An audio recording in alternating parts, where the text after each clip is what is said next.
out Sunday versus the Browns. He's the 7th Cincinnati player put on the COVID list.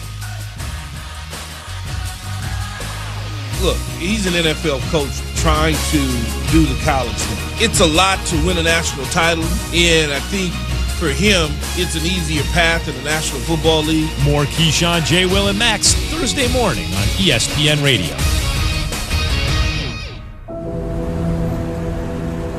In the heart of Beer City, USA, two men, one journey to create a sports show unlike any other. Unfiltered, raw, and honest. One of them played a soccer goalie opposite Ben Stiller. The other once scored 6 points on Steph Curry. These guys know their shit. Let's go! Tank Spencer, Jeremy Greene, The Sportsocracy. Presented by Ingles Supermarkets. Low prices, love the savings. And Wicked Weed Brewing. Drink different.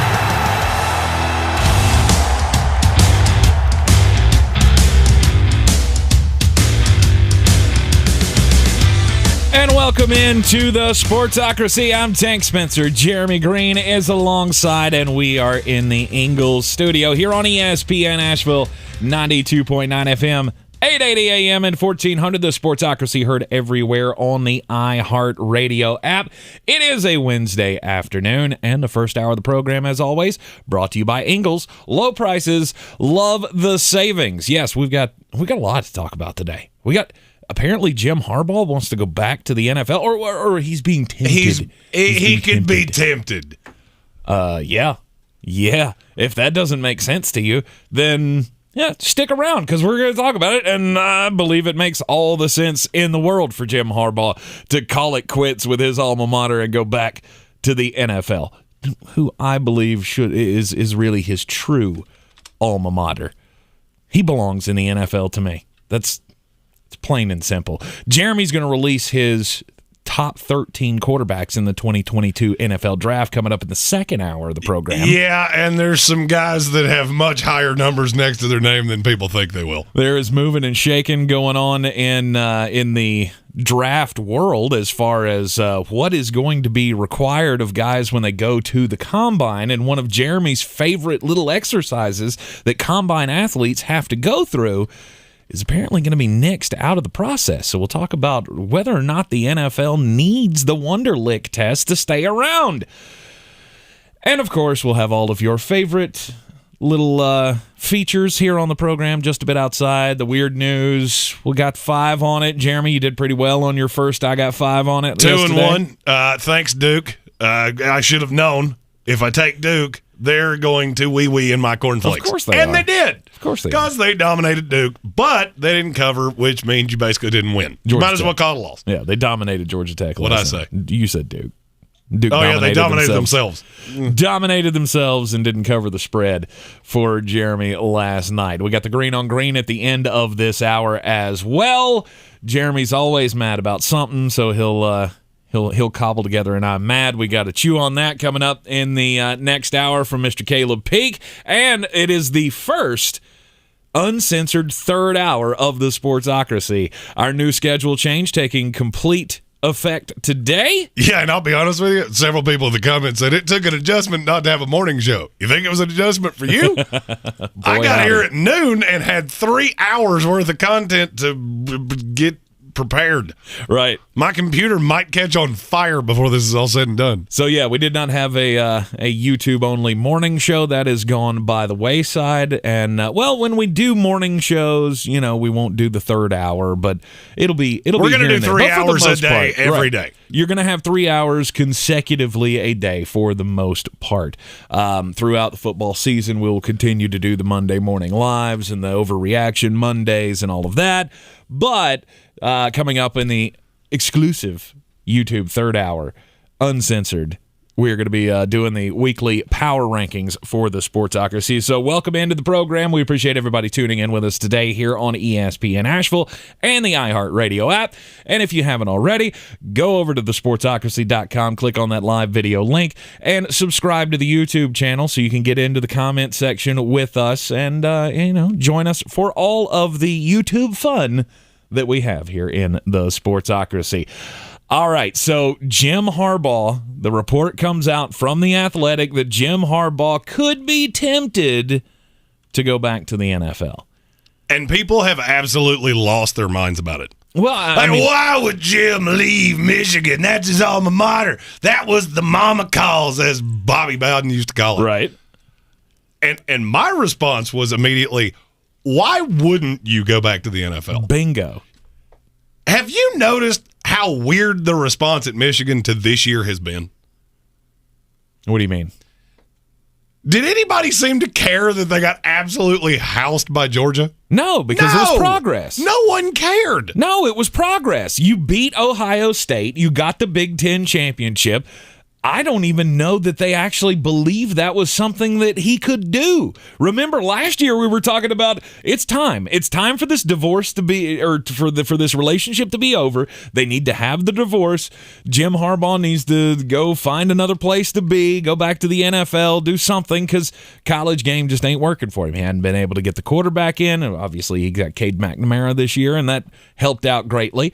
But Michigan beats Alabama, wins the Big Ten, makes the college football playoff. That's the ceiling.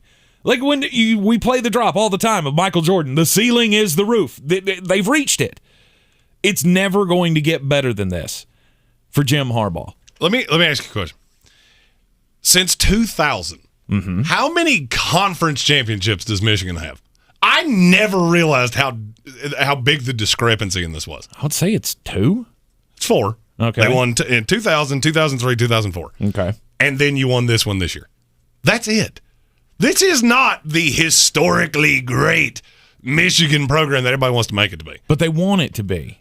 And that's fine. I wish I was 7'1" and played for my 2022 NBA champion Denver Nuggets. How did I know that was going to make an appearance today on the show? Oh, it's going to make more than one. Uh-huh. I don't understand the response from Michigan. If you want to be this premier program, you can't just be happy that you beat Ohio State. That is all Michigan fans talk about. Yeah. Well, you got housed by Georgia. No, who cares? We beat Ohio State. That's like the little brother that hits a 3 from 30 feet to beat big brother in basketball. Yep. You're still not better. No. They are going to come to absolutely drag you down the sidewalk next year. And they will. I don't know if you have looked at Ohio State's roster for next year. It is dumb how talented that team is going to be, in spite of the fact they're going to lose at least 6 picks in the first 2 days of this draft this year. But that's the problem that Michigan has. They cannot recruit with Ohio State. Ohio State is at the top of the recruiting. Michigan recruits in the top 10. That's not the problem. Okay. The problem is that when you go blow for blow, all right, this year Michigan's going to lose David Njabo, and they're going to lose Aiden Hutchinson. Mm-hmm. Okay, what's behind them? That's just some guys that they could be fine. Oh, okay. Ohio State's going to lose Zach Harrison. You know what's behind him? Jack Sawyer, who was the #1 recruit in the nation. And that's just what Ohio State does. Mm-hmm. So if you get to this point where you're just happy to beat your rival, why would a coach like Jim Harbaugh not look at this and go, why do I want to stay here? Mm-hmm. I don't think it's, he got the monkey off his back of beating Ohio State. I think he looks around at the response and goes, you're happy with this? We got embarrassed by Georgia. They didn't look like they belonged in the same stadium with Georgia. Oh, so you think he's turned off by the reaction to the loss? I do. I think he's had this built up in his head of, I'm going to bring Michigan back to prominence. Right. The problem is, this is just like Notre Dame. Michigan and Notre Dame are eerily similar. Mm-hmm. Your high side is not what you think it is. Your high side, sure, you can get the playoff, and you're going to get housed anytime that you do. What position group? I know you're a Georgia fan, so you can probably comment on this in a way that other people couldn't. Okay. What position group did you look at Michigan and go, they even belong on the same field as us? I guess the defensive line probably. Got absolutely mauled. Aiden Hutchinson, they ran at him on purpose. I get that. Because they had no fear of him. Mm-hmm. And he got eaten alive. If you really want a reason to not take Aiden Hutchinson one, I can show you a tape. Right. Watch from about 5 minutes of the first quarter to the end of that game and just go, oh boy, well, you do one thing real good, and you do a lot of things not nearly as good. Mm-hmm. There was a whole lot of that going on during that game of, isn't there a Heisman finalist on this field? Because we haven't heard his name today. Well, I heard that several times. And that's what's funny, is you see this high-end talent, but he has a flaw. Mm-hmm. This is the way Michigan's always been. Daxton Hill, okay, he can do a ton of things, but you can still pick on him. Ohio State is so deep that it doesn't matter. Yes, you recruit. All right, so they recruit the number 2 class in the country, and you're at 9. Mm-hmm. The difference in that is overwhelming. And I feel like Harbaugh's looking around going, does nobody care? Does nobody care that we just went into the Orange Bowl and got absolutely dominated? No, because it's the best year we've had since the 90s. And now, conversely, I'm curious how close you can get on this. Okay. Where does Jim Harbaugh rank all time in the NFL in winning percentage? Oh, it's got to be pretty high. I mean, it's going to be. I mean, he's up there in the top, 30 or 40, right? Yeah. He's 5. Yeah. He's number 5. The 4 in front of him are George Allen, Vince Lombardi, John Madden, and Guy Chamberlain, he coached when they didn't wear helmets. Because his first season they were like 3-13 or something, and then the next 2 years he was 13-3, 11-4-1, 12-4, and 8-8. Oh, it was immediate. He didn't even have the transition year. He was the NFC champion 1 year in. I guess I'm thinking about the team before he took over because they were awful. Well, and then you had Jim Tomsula, who he will make 2 appearances on this show today. One's right here. One's in the next segment. Okay. Jim Harbaugh's an NFL coach. Mm-hmm. And I keep hearing there's going to be a freeze on college coaches on Urban Meyer. No, there's not. Because if Jim Harbaugh comes out and says, hey, I'm interested, whether it's the Raiders, and yes, that is the job that I keep hearing he wants. Mm-hmm. Why? I do not know. But Mark Davis that's been his white whale. Jim Harbaugh has been to Mark Davis what Urban Meyer was to Shad Khan. Yeah. And so if you told me after he got embarrassed by the John Gruden thing and got out of the financial liability of that he just goes to Harbaugh and goes, I don't care what the number is. Mm-hmm. Here's a check. You write on it what you want to write on it. And now Harbaugh doesn't have to deal with Trent Baalke. Mm-hmm. He doesn't have to deal with the savant that's so good at procuring players. And now it's my team. I get to do what I want. Yeah, but where does that leave Mike Mayock? The same place it left him with John Gruden. Look, as somebody that does the draft, Mike Mayock's my hero. Right. You turned this into GM of the Raiders. Mm-hmm. And then I've watched it and gone, maybe that's not the dream that I thought it was. Because nobody really seems to care about Mike Mayock. No, they don't. They don't care about Mike Mayock, and I mean, you can argue that he hasn't done that great of a job anyway. We still don't know what the split was on that. Oh, it was John Gruden. There's no doubt. Look, I'm just going to, and maybe this is me defending my guy. Yeah. There is nobody that does what I do that looked at Cleveland Farrell at 4 and went, yep, let's do that. That sounds like a wonderful idea. Mm-hmm. No way. I don't buy it ever. And Mayock was always a little weird. You think that was 100% of John Gruden 100% I do. 100% okay. I do. I think a lot of the issues with the Raiders came from John Gruden. Mm-hmm. But Mark Davis is one of the few owners in the NFL that looks at the coach that he wants and goes, I'll give you full autonomy. You can have whatever you want. Right. The staff you want, the front office you want. You want to keep Mayock? Cool. You don't? Bye. You go back to NFL Network. Or you come hang out with us. I'd love to have Mike Mayock hang out with us. Well, as we know, that was the big problem with Jim Harbaugh in San Francisco was he didn't have that. He was micromanaged. And he could not stand it. And being the type A personality that Jim Harbaugh is, I have always thought he looked at what happened in San Francisco and went, I'm the 5th winningest coach in NFL history. Mm-hmm. And that was with me having a guy in Trent Baalke that I absolutely could not stand. Right. We were at each other's throats all the time. No support from Jed York. What could I do without that? Because Mark Davis, in spite of the fact that we see him in his weird 8-year-old bowl cut and tracksuit and backpack and his starter jacket. His backpack, he's the only man that's worth $1 billion that carries a backpack, to my knowledge. Oh man, that day that he wore the white jeans with the white starter jacket, the Raiders starter jacket, that was just beautiful. And the way that white ensemble just made that red hair bowl cut pop, man. You talk about the front of GQ magazine. Oh, yeah. Only billionaire that gets his hair cut for $8 at a community college. Screw that. He doesn't pay anybody to do that. He's still got a Flowbee. A what? Yeah, a Flowbee. Is that like a Furby?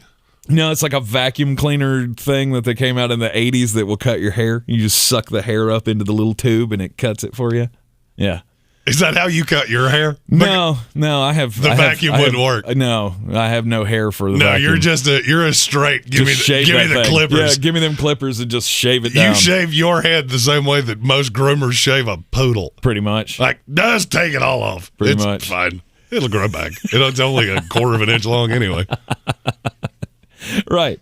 You don't need it. I will say when you that, reach like me and Mark Davis have found, when you reach a certain level of success, you no longer need a barber. I will say that the breakdown of hair luxury on this show is 58% HWA, 41% me, and you are like a point infinitesimal decimal point. Hey, I'm actually shocked that you put her in front of you as much as you love that mullet. Hey, look, we got to know our own limitations. All right. I mean, my hair's great, but at the end of the day, I lose to her 100 times out of 100. No, anyway, fashion aside, Mark Davis, I mean, he knocks it out of the park in every stage of his life. It's the perfect scenario. If I'm Jim Harbaugh, really it's the perfect. Okay, what's the flaw? I really don't know. What's the flaw? Other than you don't like the roster, because we all know that. No, it's not that. I don't have a huge problem with the roster. Well, you should. There's massive deficiencies, but they came from John Gruden, in my opinion. Well, I mean, obviously, but I mean, they have pieces. I just don't believe that they're a good football team this year. Okay, so that would be my question. If I'm Jim Harbaugh, you know that this has been rumored for years that the itch of the NFL has not gone away. Yeah. He talked to the Detroit Lions last year. He's talked to the Jets at least once. Could be twice, depending on who you believe. Mm-hmm. So that itch is still there. What situation could be better for you? I'm not sure. I think he would be. I think I'm good. He would be more worshipped. He would be more kowtowed to, I think, in Chicago. He doesn't care. He doesn't care about being worshipped. Yeah, but he also cares Bears about job is a nightmare. He also cares about getting along in the front office, and I just don't know about Mark Davis. I really don't know if Mark Davis will be the hands off, just give him the keys and let him do what he wants to do. What have you ever seen him do anything else? He's from what I've been told, he's the most hands off owner in the league. Okay. I let the guys that do it. Yeah. I let the guys that do it. I pay. This is why I pay you big bucks. It's so you can do this. Because he watched his dad. Right. His dad was involved in everything, and it became a running joke. Mm-hmm. Mark Davis doesn't want to be that. So, I mean, if you compare these two jobs, because the Bears is another one I keep hearing, why on God's green earth would I want to do that? You're tied to Justin Fields. There is absolutely nothing you can do about that. Mm-hmm. That's where that job begins and ends. I would much rather be tied to Derek Carr than to be tied to Justin Fields, but I would rather be tied to Gardner Minshew than Justin Fields, but that's just me. It's only because of his hair. You only care about his mullet. The mullet is fantastic, but he's also to me, there is no downside to this, and it leaked for a reason. I mean, you have heard this on every show that does what we do all day long, and there's a reason. It's not because The Athletic put out a report. It's because feelers are being put out there, and people that are connected are hearing this. Mm-hmm. And for me, I just look at the Raiders and go, that's the perfect scenario. I'm going to be given full autonomy. They pay pretty well. Right. They went and got John Gruden out of the Monday Night Football booth and made him one of the highest paid coaches in the league. Right. Las Vegas, not a bad place to live. If you're going to choose a place to live, Las Vegas, you can do much worse than Las Vegas. You can do much worse.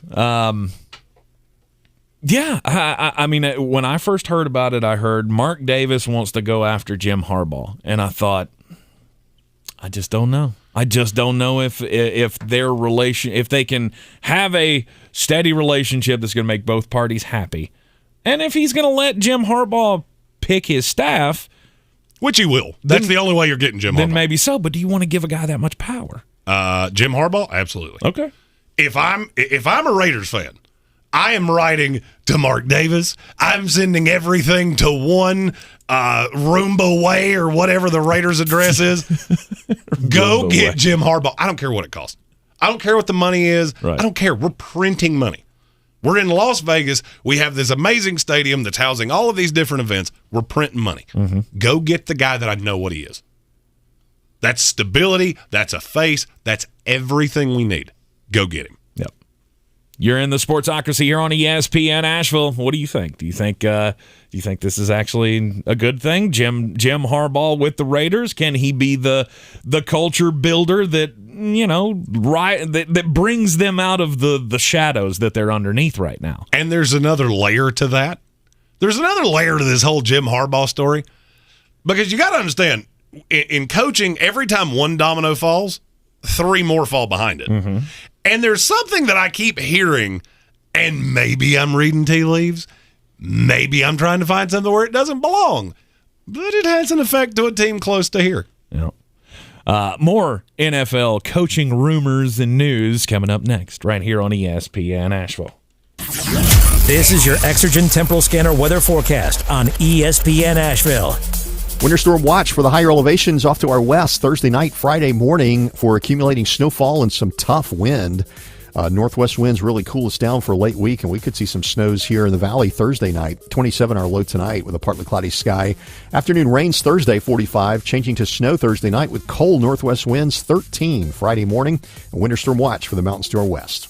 I'm meteorologist Scott Larimore. That's the latest Weather Channel forecast. This report is sponsored by Jackson Hewitt. Get your biggest refund guaranteed. Jackson Hewitt Tax Pros will help find thousands worth of new tax credits so you get every dollar you deserve. So why wait? Schedule an appointment with one of their tax pros and learn more at jacksonhewitt.com. Do you really want to go through another year with that awful joint pain? Don't do it. Resolve right now to get yourself moving again for 2022. It's time to call QC Kinetic, non-surgical regenerative treatments for joint pain. We're talking lasting results using natural biologics. No surgery, no pain meds, no steroids, and no downtime. This is really exciting stuff. Regenerative restorative treatments that actually encourage your body to heal itself using highly concentrated natural biologics. Patients rave about it for hip pain relief, knee pain relief, shoulder and back pain relief. Don't let them keep giving you steroids, and don't let them tell you your surgery is your only option. Get a free second opinion at QC Kinetics. Do it now and imagine life in 2022 without pain. Call the local medical professionals at QC Kinetics now. 828-333-9517. 828-333-9517. That's 828-333-9517. It's the 2021 Pro Football Challenge. Make your picks now for this week's games. Weekly winners get a $50 gift card to Asheville Pizza and Brewing. All weekly winners go into a drawing for a getaway trip to Kiowa Island Golf Resort.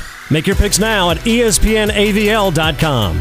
iHeartRadio Earth knows small changes can make a big difference. Want to reduce your food waste? Embrace your freezer. From bread to meat and even cheese, most foods can be frozen and cooked later. Plus, a full freezer uses less electricity. Brought to you by iHeartRadio Earth and the National Environmental Education Foundation. To find more tips for smarter, sustainable living or to take action in your own community, go to iHeartRadio.com/earth. Welcome to Allstate, where your savings are always on the right track.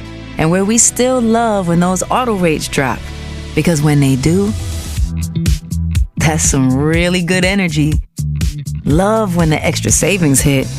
Don't you? Allstate. Here, better protection costs a whole lot less. You're in good hands with Allstate. Click, call, or visit allstate.com to save today. Allstate and affiliates offer products and services subject to availability, terms, and conditions. Hey guys, I'm Ziggy, your local Philly girl, owner of Ziggy's Bakery and Deli. I've created a traditional northern deli with only the most authentic cheesesteaks outside of Philadelphia, served with provolone, white American, or Cheese Whiz. Our other classic deli sandwiches are made with the best quality meats and cheeses, available sliced by the pound. Join us for breakfast for house-made bagels with our custom cream cheeses. Or for something heartier, try a pork roll, egg and cheese, or house-cured lox. Ziggy's Bakery and Deli, in the corner of Asheville Commons, 1550 Hendersonville Road, open 8 to 3, Tuesday through Saturday. Sometimes it's the little victories that mean the most. At Ingalls, we know there's no one you'd rather share those miniature memorable moments with than family. Ingalls, all the ingredients for family. This week at Ingalls, select sizes and varieties Cheez-It crackers, 2 for $6. Select sizes and varieties Dunkin' Bag or K-Cup coffee, $4.98 each. And select sizes and varieties General Mills cereal, 2 for $5. Ingalls, low prices, love the savings.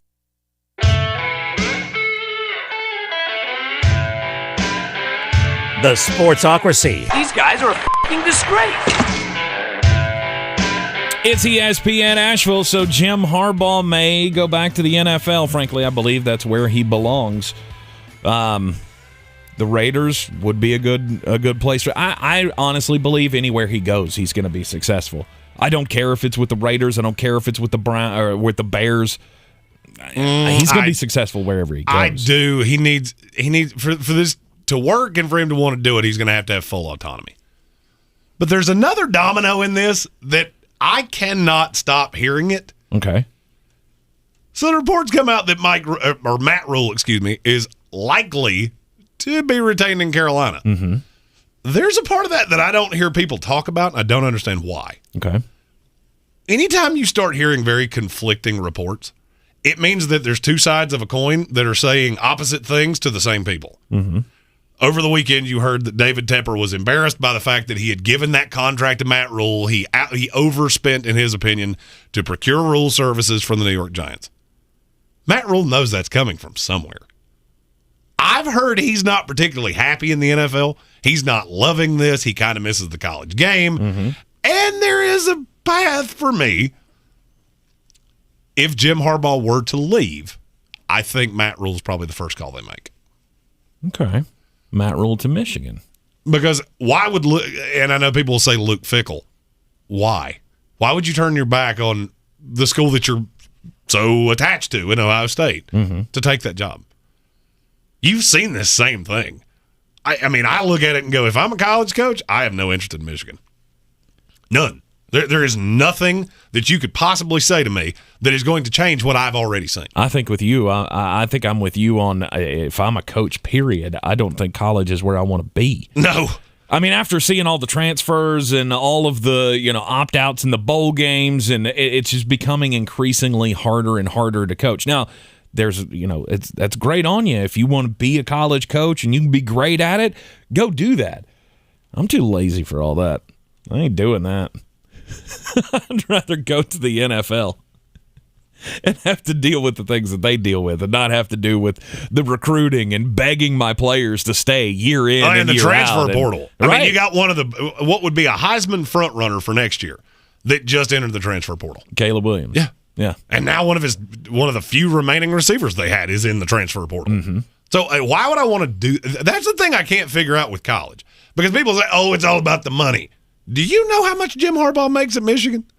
It's $4 million. $4 million. He took 50% pay cut. Yeah, he took a went from $4 $8 to million $4. pay cut this year. And I got news for you. If he were to leave, they're not going to spend $10 million to replace him. So that was originally a part of this story. Is this coming from his agent who wants he wants the money that he gave up back?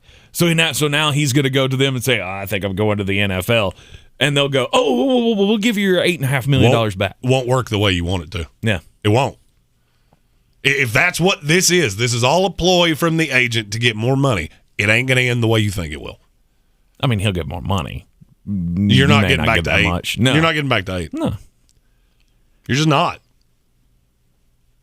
Michigan has shown they are, outside of the first few years with Harbaugh, right? They are notoriously cheap. Notoriously. Other open jobs this year, of course, Chicago is going to come open. Matt Nagy, I saw it was reported today that he has not been told that this Sunday is going to be his last game coaching with the Chicago Bears. Well, let me go ahead and tell you. This Sunday will be your last Sunday coaching with the Chicago Bears. I know. I mean, Mike Zimmer's still on the chopping block. I don't see how he comes back. You got Jacksonville, who's searching for a coach, and what? Nobody wants it? It's not as tempting as you would think. There are certain people in the league that have basically come out behind closed doors and said, we're not as in love with Trevor Lawrence as we were a year ago. That was the allure of this job. How could you be? The allure of the Jacksonville job is, was, and will continue to be Trevor Lawrence. Mm-hmm. So if you don't see the value in that, you're not going to see the value in the job. And all of this stems from Dan Quinn. Dan Quinn didn't even want to talk to him, which is dumbfounding to me. Dan Quinn, if somebody wanted to hire Dan Quinn right now, I don't care if it was FedEx. You should be listening to them. Well, he's not going anywhere in Dallas.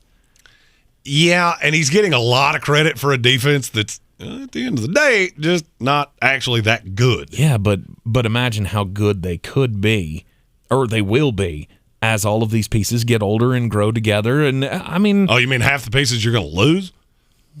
DeMarcus Lawrence has about priced himself out of Dallas. I get that. Leighton Vander Esch isn't going to be back next year. Mm-hmm. I mean, yeah, you've got Jabril Cox and obviously Micah Parsons. That's why we loaded up in the draft, because we knew those guys weren't coming back. Trayvon Diggs, who has 2 speeds, interceptions, and burnt toast. That's it. Which, by the way, he only needs 3 to break the record this week. Like, stop that. 3 interceptions in one game. I think he did. What, did he have 2 in one game earlier this year? Oh, yeah. I don't think he hit 3. 3's pretty hard to do. Yeah, I don't think it's going to happen. I don't think it's going to happen for you. But I don't feel like Dan Quinn's in a bad place right now.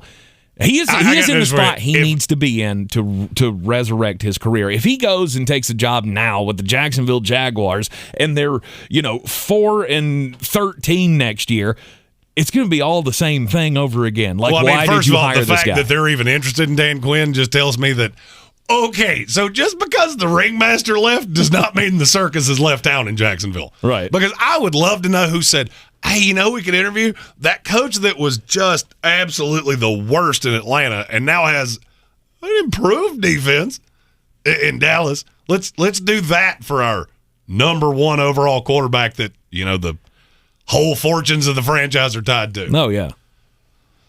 Jacksonville's such a dumpster fire. Of course it is. Of course it's an absolute dumpster fire. But, of course, as the rumors and news continue to pop up, we will keep you abreast of all the changes. The one that I'm NFL. not going to give any credence to is maybe Dabo Swinney takes the Jacksonville job. No. I can't tell you who's gonna. I can tell you who's not gonna. And it's Dabo Swinney. Dabo Swinney. The Sports Tag. Just a bit outside. All right, here's the 411, folks. All right, today Brandon Brown is in the news. You know who Brandon Brown is? Let's go, Brandon. Let's go, Brandon. That's right. Xfinity driver Brandon Brown was set to have a new sponsorship for his Xfinity race car this upcoming season. Apparently, the powers that be at NASCAR have said no, LGB cryptocurrency cannot be your sponsor. Of which I was today years old when I found out that there was a Let's Go Brandon cryptocurrency. As was I. I didn't even know somebody had created a cryptocurrency that is called Let's Go Brandon. But they wanted to be. If you're unfamiliar with who Brandon Brown is, you haven't heard the story, first off, where have you been? Yeah. Second if you haven't heard off, this story, then you're not trying to hear stories. Right. Brandon Brown was the guy who won the NASCAR Xfinity race. He was being interviewed in Victory Lane, and the fans were chanting something about President Joe Biden behind him, and the reporter said, oh, look, they're saying, let's go, Brandon. Yeah, let me tell you, I can't tell you on this show what it was. I can tell you what it was, and it was, let's go. So LGB cryptocurrency will not be allowed by NASCAR. NASCAR has the full power to say yes or no to any sponsorship on your car. They say they are not a political organization, and they will not be involved in politics, and they will not allow any sponsorship that might be that might end up with NASCAR being looked down upon. This is the same organization that allowed a candidate to sponsor a car. So I struggle to really believe that, but okay. It's kind of like AB saying, well, I was hurt. That's the reason that I wouldn't go back in the game. Then why were you doing jumping jacks in the end zone? I mean, I am not an insurance adjuster, but if I was one, that argument is reasonably thin. Right. No, we're not getting in. I mean, that's what NASCAR's saying. Like, to the campaign one, like, okay, we'll put somebody's name on the car. That's fine if they want to pay for that, because we'll let the other side do that as well. But do you honestly believe that if they allowed this to happen and somebody came up with an FDT car or something, that they would allow that to happen? No, they wouldn't allow that to happen. 80% of the fan base would riot in the stadium if that happened. I want to sponsor a car. I never wanted to sponsor a car before today. Now it's all I can think about. Why? Just because. Just to say you did it? Because you said you couldn't, and now I want to. Now I want to do it. I'm like an 8-year-old. You tell me that I can't do something, and now it's all I want to do. We're not going to allow. We're not going to allow political barbs to be thrown by our sponsorships. That's where they're drawing the line. If you want to stay relevant, that's the one rule you're going to have to break. The Super Bowl is currently slated to be housed in Los Angeles' SoFi Stadium. Yes. There's only one problem. Uh-oh. That is the most restrictive place in the country because of the coronavirus. Yep. The NFL is actively looking at the availability of venues to host Super Bowl 56 on February 13th, should the event not go as planned. They have one contingency that apparently they're already pretty far down the rabbit hole with. Las Vegas. Nope. That's one they've talked to, too. But right. Las Vegas is reasonably restricted, too. Where's the one place you know you can go that they're, well, one of the two places that you know you can go and they're not going to put any limitations on you? It's got to be Jerry World. Bingo! It was either going to be that or Nissan Stadium because they totally give none in Tennessee. Yeah, they're not doing it in Nashville. Although I would be all the way here for it if they did. NFL spokesman Brian McCarthy issued a statement saying, "We plan on playing Super Bowl 56 as scheduled at SoFi Stadium in Los Angeles on Sunday, February the 13th. As part of our standard contingency planning process that we conduct for all regular and postseason games, we have contacted several clubs to inquire about stadium availability. In the event we cannot play the Super Bowl as scheduled due to weather-related issues or unforeseen circumstances." Mm-hmm. Let me put that into non-politically correct terms. If LA says we can only sell half the tickets, we're going to Jerry World. Yep. That's exactly what he just said in not the pretty spoofed up language that he did. Let me cut through the nonsense. If you say we can only sell half the tickets, we're going to Dallas. Yep. Makes perfect sense. Absolutely, Makes it does. all the sense in the world. Absolutely, it does. College football sitting here going, "Oh, we're going to cancel games." The NFL went, "We'll play this on a boat in the middle of the ocean if we have to." Right. That's what. Of course, you always have a place to take that event. That's like absolutely. When Just don't take it back to Jacksonville. That's like when whatever they were talking, you do, don't go back to Jacksonville. Right, but it's like when they were talking about what if we're going to have to delay the national championship? We have to have it in Indianapolis by the 14th, or we can't have it. Like, seriously? There's not one other stadium in this entire country that would go, yeah, we'll take it. We'll take the national championship game.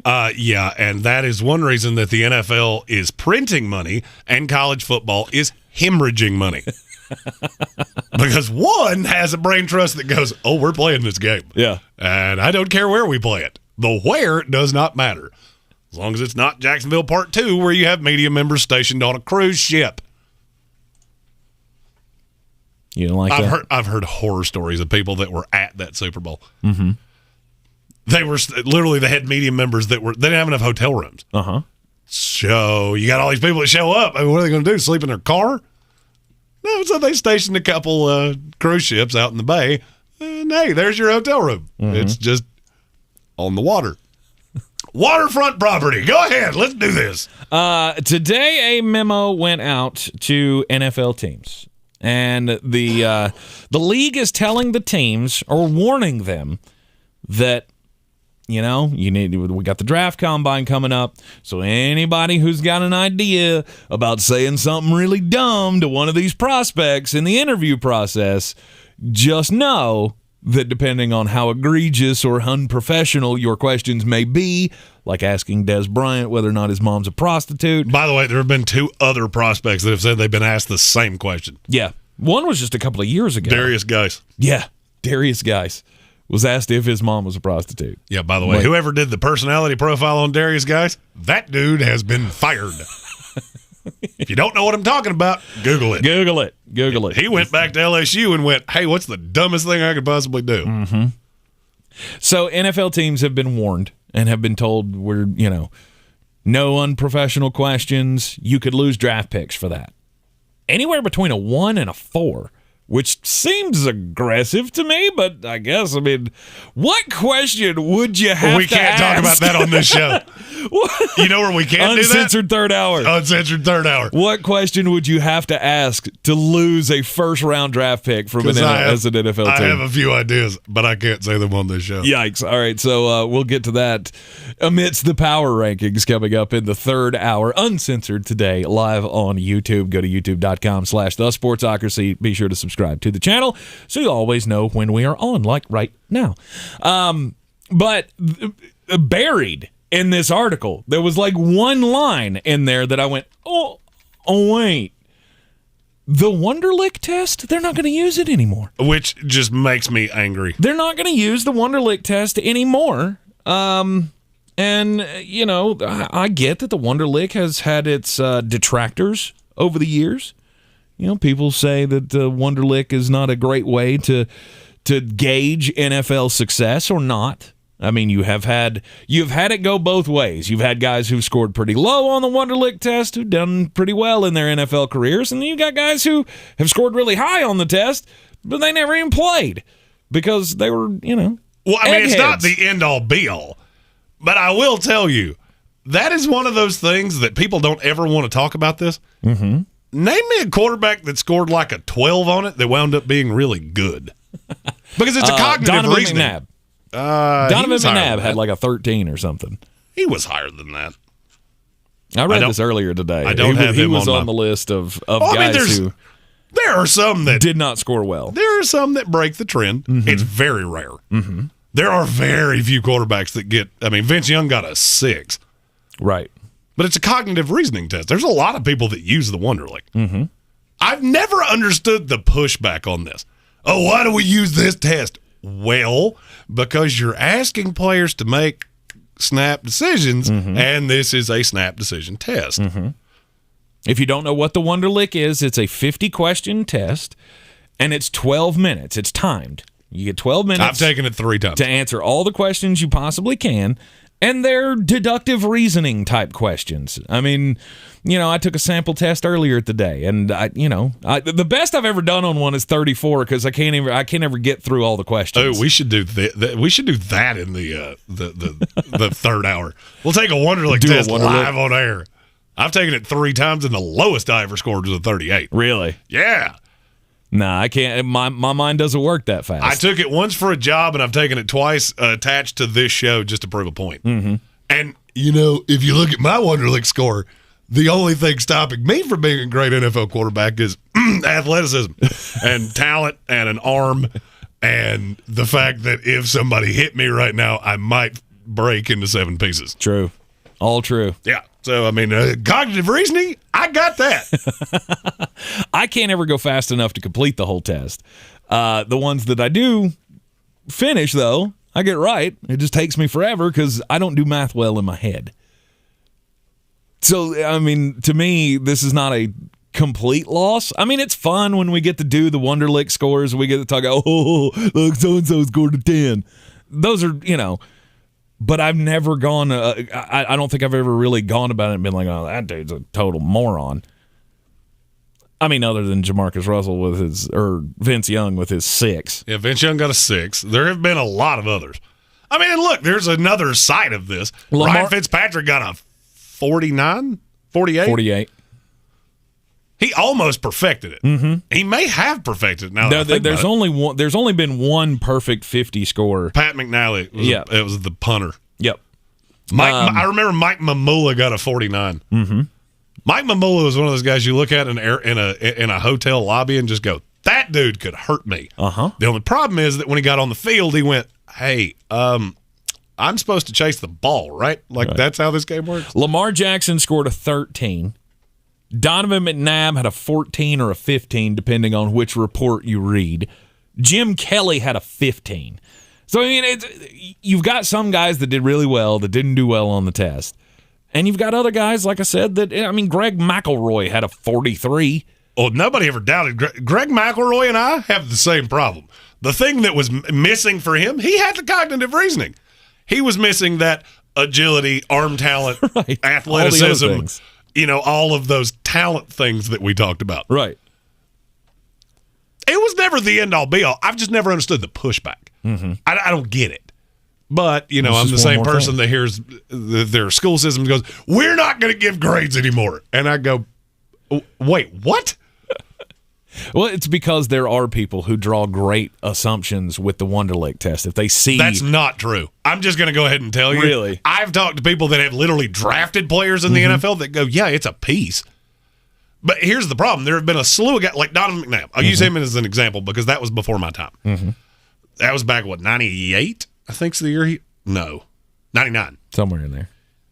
Donovan McNabb played incredibly fast. Mm-hmm. And his on-field IQ was unbelievable. Then he takes the Wonderlic and it didn't get a good score on it. I thought it was higher than the number you said, but I knew it wasn't a 40. Yeah. Most NFL teams went, okay, he doesn't test well. And they moved right along. Mm-hmm. The problem is when you get to somebody like Vince Young that got a 6, and you watch how the offense was scripted, okay, he has one read. Constantly. That's the whole offense was Vince Young makes one read and then takes off. Mm-hmm. Okay, well, in the NFL, that doesn't work. It's not the end-all, be-all. Tennessee Titans looked at it and went, who cares? He's athletic enough. Who cares? Yeah. I've never understood the pushback personally. It's just a useless task. It's a useless task, and I wasn't saying that there were scouts that will say, I'm not considering that guy. I'm saying there's public opinion. The court of public opinion will hear about your low score, and you'll forever be, labeled a dumbass because you got a 6. Because you keep making the joke each and every year the Wonderlic comes up. What Vince Young get on the Wonderlic? Yeah, drool. Yeah, exactly. Yeah, he didn't. He didn't do particularly well in that test. So it's just a useless thing. And now apparently they're getting rid of the Wonderlic, or that will not be administered at the combine. I'm sure. No, they're doing away with it entirely. Like it will not be. Yeah, they're not banning it. I mean, but it will not be NFL sanctioned anymore. Okay, but if you go in for a private workout or a private meeting with a team, and they give you the Wonderlic, they're not going to get in trouble for doing that. I don't think they'll allow you to do it at this point. All right. Now, I didn't get a great. I mean, if a team decides to do that, that would be very strange. That's not really how those work. Those are things that are administered by the NFL. Right. I mean, could a team do it? Probably. But I would say every agent that had any form of talented roster would go, my guy's not doing that. Right. Because there's no way to tell who's going to leak the number and all of the problems that the NFL has. They're not going to let you do that. One of the best one of the best stories about the Wonderlic that I read today was Joe Tooney. Joe Tooney took the Wonderlic coming out of college, and he was advised when he went in there, don't do it all. Don't do the whole test. If you do the whole test, you're gonna score big because Joe Tooney's a smart guy, and he had taken all these practice tests and got 50s on these practice tests, and they were like, "Do not do that because you're gonna set up an expectation for yourself that you may not be able to live up to when you get into the league, and they're gonna expect you to be the egghead of the team, and they're gonna expect you to, they're gonna pile all this stuff on your plate if they think you have a 49 score on the Wonderlic." So he went in and answered 38 questions. You know what he got? 38. Yeah, I was about to say, I'm going to venture you're asking me this for a reason. And it's probably because he got them all right. You're in the Sportsocracy here on ESPN Asheville, 92.9 FM, 880 AM and 1400, ready to win some money. Green on Green. Coming up next, Jeremy's picks of the night. Here in Beer City, we take homegrown seriously. And since 2012, Wicked Weed Brewing has been pushing the boundaries of the industry. They've not only created staples like the Freak of Nature Double IPA, the Lieutenant Dank, and Pernicious, but they also opened the first sour beer tap room on the East Coast. Wicked Weed has also supported our local community to the tune of $1.6 million with the Beers That Build program. Visit one of their 4 locations, schedule a brewery tour, or place an order for pickup or delivery. WickedWeedBrewing.com. I believe real estate isn't about properties. It's about people. I am Clarissa Marshall with eXp Realty, serving all of Western North Carolina. Navigating the home buying and selling journey can feel overwhelming at times, and that's why having an agent who cares about you and your needs is key. I'm a native of Western North Carolina, and I close over a home a week. I'm an expert in the market, pricing my sellers correctly to net you the most money, and working as a skilled negotiator for my buyers. Please give me a call today at 828-774-6343 to set up a complimentary market analysis. Hey folks, DG here. I recently met with Dr. Rebecca Merrill of Asheville Smiles for an initial consultation about Invisalign, a great alternative to braces for many people like you and me. She actually has an iTero scanner that allows you to see what your smile will look like after Invisalign. You may even be able to get that straight smile in 6 months or less. Do yourself a favor, learn more today. Call 828-251-2426. That's 828-251-2426 or visit AshevilleSmiles.com. Hey, it's Tank Spencer, host of the Sportsocracy. It's a new year, and Jeremy and I are taking on a new challenge. We're teaming up with PhD Weight Loss to get healthier in 2022. When the opportunity presented itself with PhD, Tank and I knew we could stand to lose a few pounds. A few? Really? Okay, it's a lot. Our combined weight loss goal is 200 pounds. But when we sat down with Dr. Ashley Lucas, she told us just how attainable those goals could be. During our initial consultation, we were impressed by her enthusiasm for our success. And the biggest upside is the convenience. This plan is so easy it can fit into the most hectic of schedules. They even have an option where you can do the program 100% over the phone. I've tried numerous diet plans and lifestyle changes, but I've never found one that's this simple. I mean, PhD gives you 80% of the food and the pathway to success. In 1 month, I've lost 19 pounds. And I've lost 16. If your goal is to get healthier in the new year, join us on our PhD transformation. Go to myphdweightloss.com. That's myphdweightloss.com. Only Wendy's serves a better breakfast with a better biscuit. Our hot, buttery breakfast biscuits are loaded with a fresh cracked egg, cheese, and your choice of bacon or sausage. Did we mention the part where Wendy's biscuits are hot and buttery? Wendy's breakfast biscuits, hot and buttery. So don't take a chance with those other guys. Bet on a better breakfast with Wendy's bacon or sausage, egg, and cheese biscuit. Choose wisely. Choose Wendy's. At participating U.S. Wendy's during breakfast hours. If your New Year's resolution includes getting into shape, make step one downloading the free iHeartRadio app. Whether your goal is balancing mind and body or ramping up the intensity to beast mode, we've got the music to get you moving and keep you motivated. With dozens of specially curated workout playlists, from rock pump up to yoga music.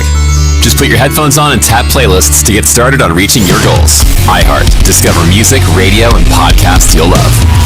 iHeartRadio. This is Derek's O'Reilly Auto Parts story. After the third time jump-starting my car, I finally realized my battery was dying. So I stopped by O'Reilly to have it checked. They tested it right there in the parking lot. It was bad, real bad. But they helped me find the right battery for my car and even installed it for free. Now my car starts like new. O'Reilly Auto Parts.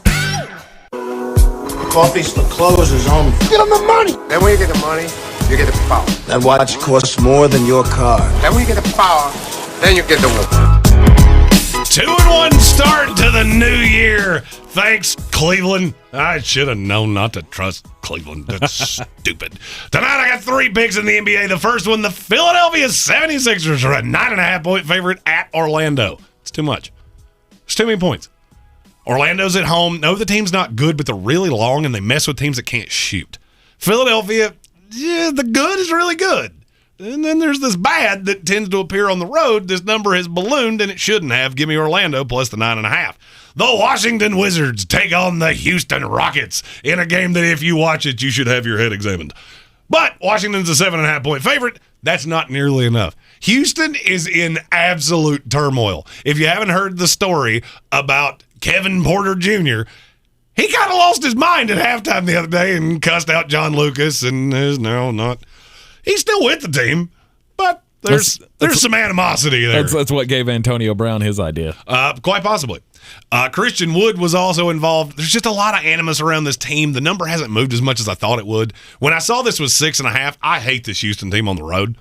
And then they're taking on a Washington team that's just markedly better. Mm-hmm. Give me Washington minus the 7.5.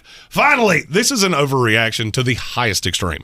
Kyrie Irving is making his debut tonight for the Brooklyn Nets. They're an 8.5-point favorite at the Indiana Pacers. Indiana is a team I love to pick on. Mm-hmm. But people are overreacting to this Kyrie Irving thing. This he jumps in, he jumps out, he doesn't play at home, but he can play on the road. It's a terrible idea. Lines move too much. Give me the Indiana Pacers plus 8.5. Go and do likewise, gents. The money's out there. You pick it up, it's yours. You don't, I got no sympathy for you. I almost called them the Indianapolis Pacer Colts. If you're curious why I hesitated right there, it's because I'm too much in football mode. It's all about racing. It's all about racing up there in Indianapolis. Yeah, it's. I was thinking about the football team. So earlier today, I got to tell you about my win. My win for 2022. I went into PhD weight loss over on Hendersonville Road this morning and did my weigh-in, and I'm down 21 pounds since we started the PhD weight loss program back on the Monday before Thanksgiving. Look, I'll be honest with you. I'm really not supposed to say this, but I feel a little down about myself. I feel a little down about myself because I feel like I can do better. Because that's the kind of hope that Dr. Ashley Lucas has given me with the PhD weight loss program. The fact that I went from Thanksgiving to through New Year's and lost 21 pounds, it's great. I've never done that before. I would never imagine that I could do that. Go through the holiday season and lose that much weight. Well, but I think I could do better. You had all the holiday eating specials. You had Thanksgiving, Christmas, New Year's. I started the program the same day he did. I'm down 18 pounds. I was there right after you this morning. I don't know how we missed each other, but somehow we did. But here's the thing. This is the best program I've ever been on. Honestly. I've never been through a program like this before that makes it so easy for you to get on a healthy nutrition program, because that's what this is all about. It's not just a diet. It's about putting proper nutrition into your body. And Dr. Ashley Lucas and the folks over at PhD Weight Loss will show you how to do that. They'll give you the path for that, and they will, like when I told them I was disappointed that I only lost 21 pounds, they were jumping up and down. They were excited, and that's what's got me excited about the rest of our journey with PhD Weight Loss. You need to lose some weight. You need to get healthier for 2022. Go to myphdweightloss.com. myphdweightloss.com. Join in the journey. This is your Exergen Temporal Scanner weather forecast on ESPN Asheville. Winter storm watch for the higher elevations off to our west Thursday night, Friday morning for accumulating snowfall and some tough wind. Northwest winds really cool us down for a late week, and we could see some snows here in the valley Thursday night. 27 our low tonight with a partly cloudy sky. Afternoon rains Thursday, 45, changing to snow Thursday night with cold northwest winds, 13 Friday morning. A winter storm watch for the mountains to our west. I'm meteorologist Scott Larimore. That's the latest Weather Channel forecast. This report is sponsored by Jackson Hewitt. Get your biggest refund guaranteed. Jackson Hewitt Tax Pros will help find thousands worth of new tax credit so you get every dollar you deserve. So why wait? Schedule an appointment with one of their tax pros and learn more at jacksonhewitt.com. February 3rd. It's the biggest night of the year for podcast fans. These are really some of the best and brightest and smartest and most compelling minds in the country. Our 2022 iHeartRadio Podcast Awards. Make plans to join us on our Facebook, YouTube, and iHeartRadio stations across America. Treasure every moment with Long John Silver's fish, chicken, and shrimp. Have your next meal shipped from our shore to your door. Or order ahead and sail past the line for pickup. Visit longjohnsilvers.com to find pickup and delivery options near you.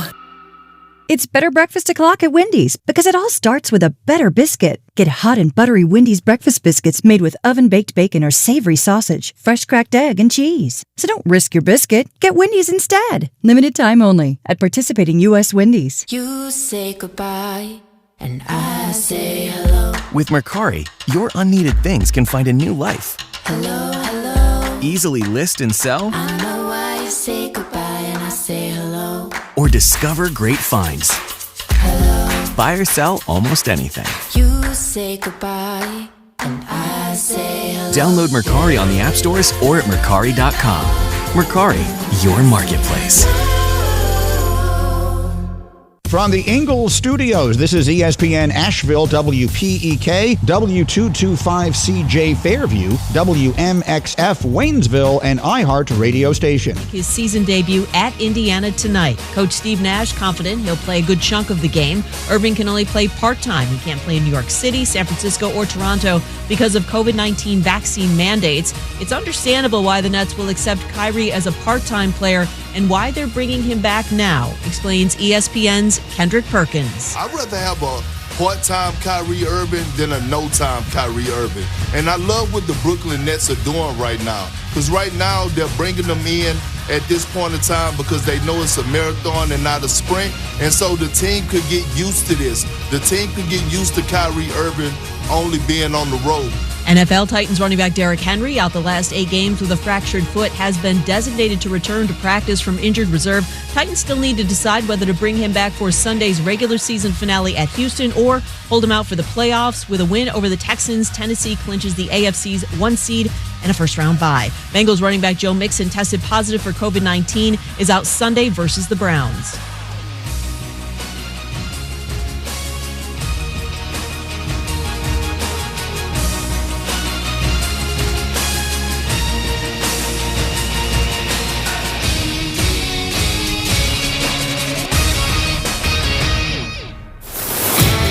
He's a degenerate gambler. You are a smelly pirate hooker. And he's cheaper than oxygen. He's useless. But somehow, they make it work.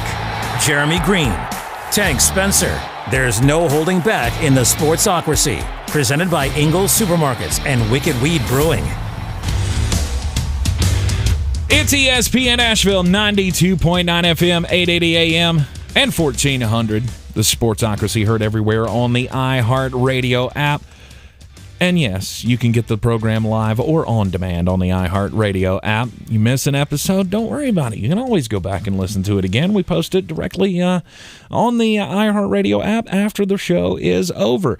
And, of course, you can see us live on YouTube each and every day as we are doing the 3 to 5 show here on ESPN Asheville. And now, today, for the first time, the uncensored third hour coming up on YouTube exclusively after the program. So go to thesportsocracy.com, click on the live video link, subscribe to the channel, and you will be in on the third hour fun that is about to take place. Today we're going to talk about power rankings. We're going to talk about, we're going to tiptoe on the line of Jeremy telling us just what inappropriate question would you have to ask an NFL prospect in the combine process to lose a first-round draft pick. It's not offensive. You know, it's just... I mean, it's going to have to be super offensive for you to lose a first-rounder. I mean, you know, we just got some ideas. It got some ideas. All right, so we'll talk about that in the uncensored third hour.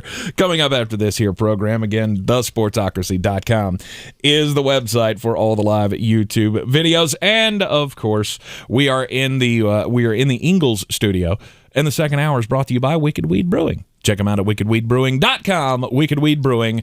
Drink different. It is, down to the end of the NFL regular season. There's so many teams that have been eliminated from the playoff process. And so they're all focusing now on, one, do we have to fire our coaches? Because all the bad teams, they're going to be thinking about it. And who are we going to draft this year, and which ones need a quarterback? Jeremy's ready to reveal his top 13 quarterbacks for the 2022 NFL Draft. And we have our first two. I'm your huckleberry. First one from Classic Clay. Y'all are killing it. Yeah. Thank you, Clay. Thank you, Clay. And the other one, we're going to split this one in half. Need 2 claps from Mr. Spencer and a Ric Flair. Woo! Because it's draft time, baby. It is draft time.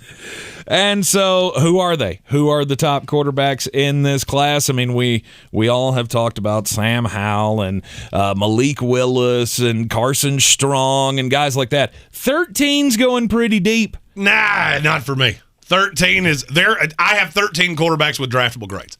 Now, there are a couple guys that may not enter this draft. They have not decided yet. The early entry deadline is still quite some time away. So these are the 13 that I have draftable grades on that I think are either going to enter or they're seniors. At number 13, Malik Cunningham out of Louisville. Okay. A lot of people are probably going to say that's low because there's been a lot of comparison because he goes to Louisville, Lamar Jackson went to Louisville. They're nowhere near the same player. Malik Cunningham is a hyper-athletic player. He doesn't have nearly the arm. The thing that I notice when I see Malik Cunningham on film is he is really good at hitting receivers who are wide open. Tape wasn't as impressive this year, not having Des Fitzpatrick, who went to the Titans, not having Tutu Atwell, who went to the Los Angeles Rams. I don't see an NFL starter there, ever. to me, he's a 5th, 6th round guy. Take a flyer on him because he is hyper athletic, and you hope that he can turn into a backup down the line. Right. To me, I've always thought he would be a backup to another athletic quarterback in this league, like Lamar Jackson.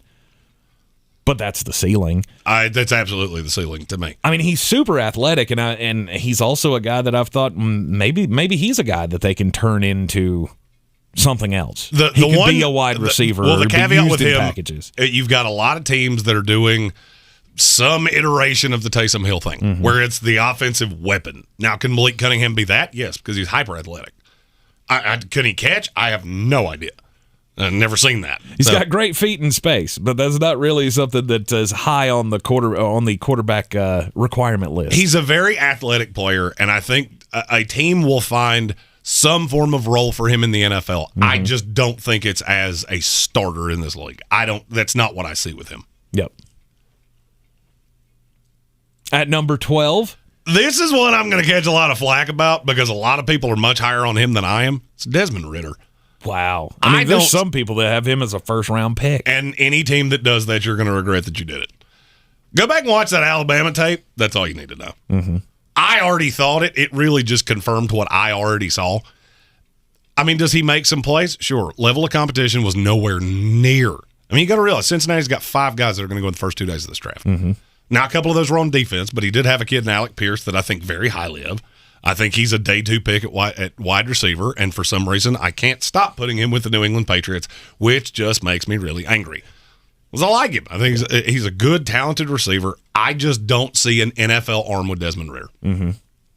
I see a kid that when the pocket breaks down, he takes off. He's not overly fast. I think this is a kid that runs at the combine, and you're going to be horribly disappointed with the number he puts up. Based on the metrics that I use, I have him somewhere between a 4.6 and a 4.65. He doesn't do anything overly well.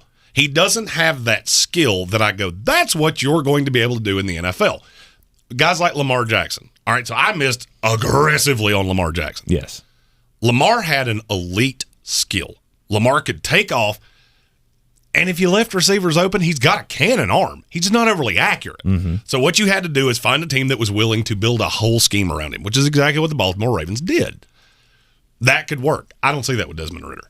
I don't see that skill that you're going to be able to convince me that he is a high-end quarterback in this league. So what is it that they're falling in love with? Some scouts see him as a first-round draft pick. What is it that they see that they go, yeah, that'll translate? They're getting fooled by the production.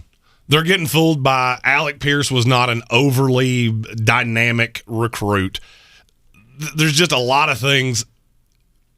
I don't really see how people are getting fooled by this, except for the fact this is what we do every year, is that there are 5 or 6 quarterback needy teams, and they look at a kid and go, hey, you're one of the best of what's out there. And that's the only, I mean, could I have him a couple spots higher? Maybe. I mean, the 2 in front of him, I think they have much better skill sets. Yeah. But there's no way I'm getting him. The highest I could see him being is 10. No. At number 11, you've got Jayden Daniels. He's the quarterback out of Arizona State. And he has the exact opposite problem that Desmond Ritter has. Okay. He has all of the talent in the world. But I've never seen him put it together. Mm-hmm. Could it be coaching? Sure. Jayden Daniels is a guy that I think is going to go way higher than people believe he will. If he enters, he may come back to Arizona State. Because I think when he submits to the advisory board for his projection, I don't see it being any higher than the 3rd round. It's probably quarterbacks tend to get pushed down if they're not top 20 quarterbacks. He may get a 4th or 5th round grade from the advisory committee. He's got incredible skills. The problem is I don't see him putting it together. Right. He would have to be coached a very specific way. And it would be one thing if he had a coach that wasn't a great football coach. There are a lot of quarterbacks, and there's another one coming up on this list, that I don't necessarily believe in how you're coached. Right. And I think you have unlimited potential to unlock. Jayden Daniels has unlimited potential to unlock. The problem is you were coached by a guy that took a team in the NFL to the playoffs. So it's not like this was bad coaching. I just don't know that he's ever going to unlock it. I think his high side is a very back-end starter. Mm-hmm. He's more likely a backup quarterback in the NFL for probably a while. I'd say he's an 8-year backup in the NFL. Mm-hmm. At number 10, you got Brock Purdy. Brock Purdy is the definition of a backup quarterback in the NFL. That's a kid that he reminds me a lot of Colt McCoy because he's deceptively athletic. The thing that bothers me is that you had my number 1 running back in this class. You had my number 3 tight end in this class. A slew of other draftable receivers. Mm-hmm. And you never really looked elite in a conference that doesn't play good defense. It's not like you were in the SEC just getting your brains beat out by guys that are going to be NFL players. I went through the tape. I think he faced 20 guys total that have draftable grades, and like 7 of them were at Oklahoma. Mm-hmm. That makes me nervous. I don't really see a high side there. Now, that being said, you come around in the 4th round, the 5th round, and you need a quarterback that's going to sit behind your quarterback. He's a really smart kid. I've always heard that his work ethic is second to none, and I think he would be an addition to a quarterback room. I just don't know how much you could ever expect him to do. Right. But what could be the ceiling for him? Colt McCoy. That's it. Guy that quarterback gets hurt, starter gets hurt, and Brock Purdy can come in and spot start 1-2 weeks and not look like he doesn't belong in the NFL. Okay. At number 9, I have no idea who this guy is. I'll be honest with you. I saw his name up there earlier, and I was like, that's the one guy on the list that I've seen 0 football from. He's from Alabama A&M. Akil Glass is a very large kid. He's a very good runner, and he's got a cannon. This is the unlocked potential quarterback. Played at a small school. Obviously, the level of competition is going to be a thing. I'll tell you who he reminds me of. He reminds me of Kellen Mond with a much bigger arm. Okay. And he's hyper athletic. I believe he's 6'3", and really thick kid, very athletic. I like him a lot. If you expect anything from him within the next 3 years, you are setting yourself up for failure. Right. But could you put him in the system, get him with a coach like Kellen Moore or somebody that's really good at unlocking potential out of quarterbacks? Sure. I had somebody compare him to Dak Prescott, somebody that I trust that's done a lot of legwork on quarterbacks. I don't see that because he's much taller and he's much more prone to running. Mm-hmm. But then I went back and looked at Dak Prescott's college tape and I went, okay, I see what you're saying. Body frame's completely different. But in terms of the result and how things look on the field, okay, now that I get. Okay. Akil Glass out of Alabama A&M, 6'3", 228 pounds. He looks like Cam Newton. Okay. Like if you couldn't see a face and you couldn't see a number or a name, he's built like Cam Newton. And I'm not talking about now. Mm-hmm. I'm talking about when he was a 22-year-old rookie. This is a very, very fit kid that, I mean, I've watched him run over linebackers. Yeah. Lower level of competition, so you got to be careful with how much you put into that. But there's a lot of raw talent there. Yeah, he put up good stats at Alabama A&M, but there again, it's Alabama A&M. Then you have Bailey Zapp. I love this kid. Bailey Zapp. This kid made me a whole mess of money at Western Kentucky. Who just broke every bowl record, right, for passing? I don't know if it's every bowl record. Against Appalachian State? He's a kid that started at Houston Baptist.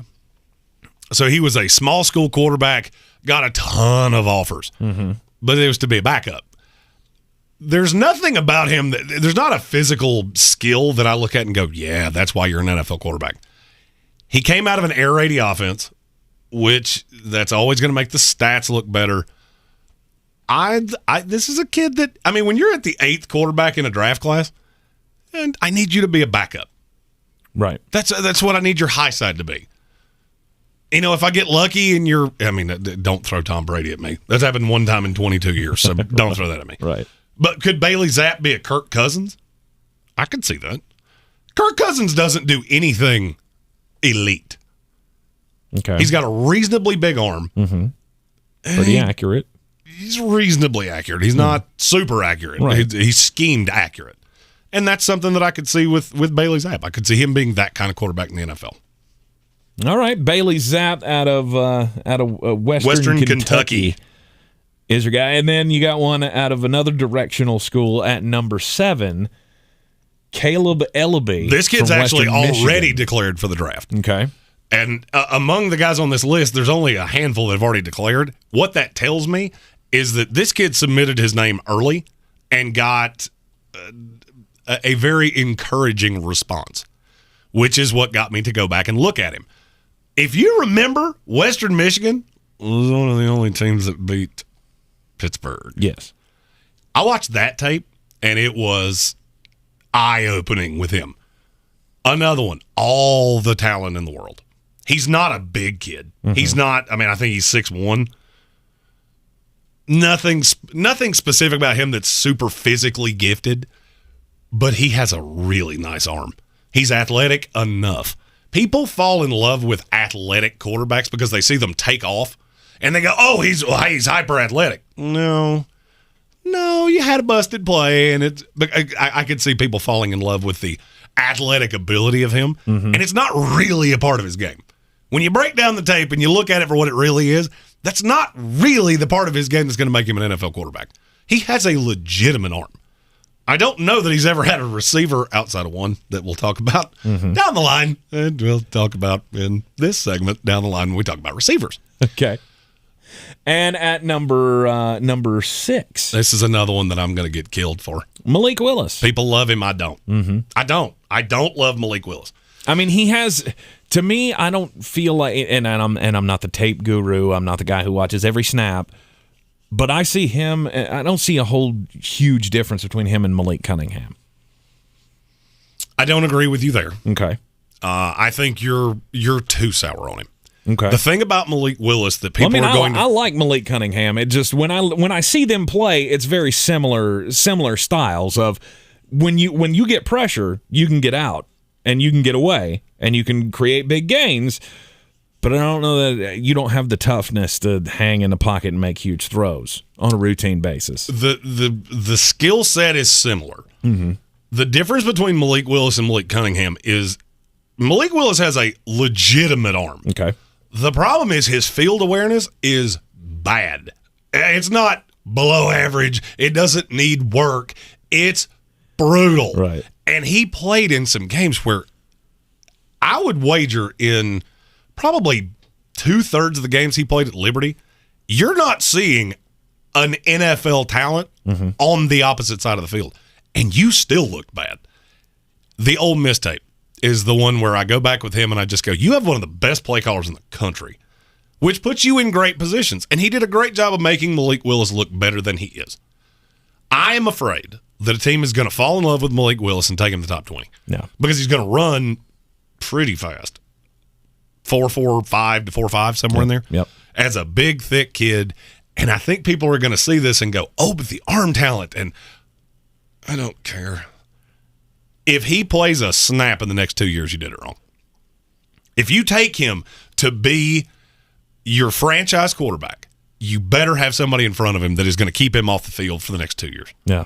Because he needs to really – what Minnesota just did with Kellen Mond. They won't even play him in a meaningless Week 18 game because they do not want to subject him to the speed of the game because he's not ready yet. And that was a kid that played in the SEC. This is a kid that played at an independent school where the talent on his side of the field was markedly better than what he was facing. Right. Virtually every time he stepped on the field. If you put him out there too quick, you can break him. Because some of the things that he did at Liberty would get him killed in the NFL. The Washington Brigade. That's the first one that comes to my mind. Well, I mean, it becomes a question where you take him. All right, if you take him at 9, Seacrest out. Which is where somebody's going to take him. Not I feel necessarily. Pretty sure. Not necessarily. Really? It depends on if a GM looks at Malik Willis and goes, this is a kid that I can sell. Because the high side on him is tremendous. If you told me every quarterback in this draft class met the high side of their expectations, the high side of their talent, the high side of their upside, Malik Willis might be the number 1 quarterback in this class. If he's not, he's no lower than 2. Right. His ceiling is insanely high. His floor is below the floor. Right. I mean, way below the floor. Because if he gets out there early and starts getting hit, it could very well not end well. Yeah. And so this is a kid that needs to be, put him in the mothballs, store him for a couple years from now, really teach him how to be an NFL quarterback. This is one of those kids that I would love to see paired with, I have a name, but he's not going to be in the league next year, so that doesn't work. I would love to see a Ben Roethlisberger tutor this kid. Mm-hmm. Because Ben is a big, thick kid that had a really bad habit of running when he shouldn't, and it got his brains beat out when he was younger in the league. Yeah. They had a great coaching staff that taught him not to do it. You're going to have somebody that teaches him, hey, when this breaks down, there are guys that you're not seeing. At Liberty, when you're playing against Charlotte or Western Kentucky or any of these smaller schools you played against, you're not going to get blindsided at 105 miles an hour. In the NFL, you will. And the corners can hit you hard, the safeties can end your career, and the linebackers can hit you so hard that you don't ever want to step back on the field again. Malik Willis comes in at number 6 on Flostradamus's 2022 first release of the top 13 quarterbacks in the NFL. Yes, it's a weird number, but Jeremy has this thing with the number 13. It's my number. Everything. That's what we do. It's what we're doing at every position. Okay? Yeah. It's my number. It's my list. We'll do it how I want to.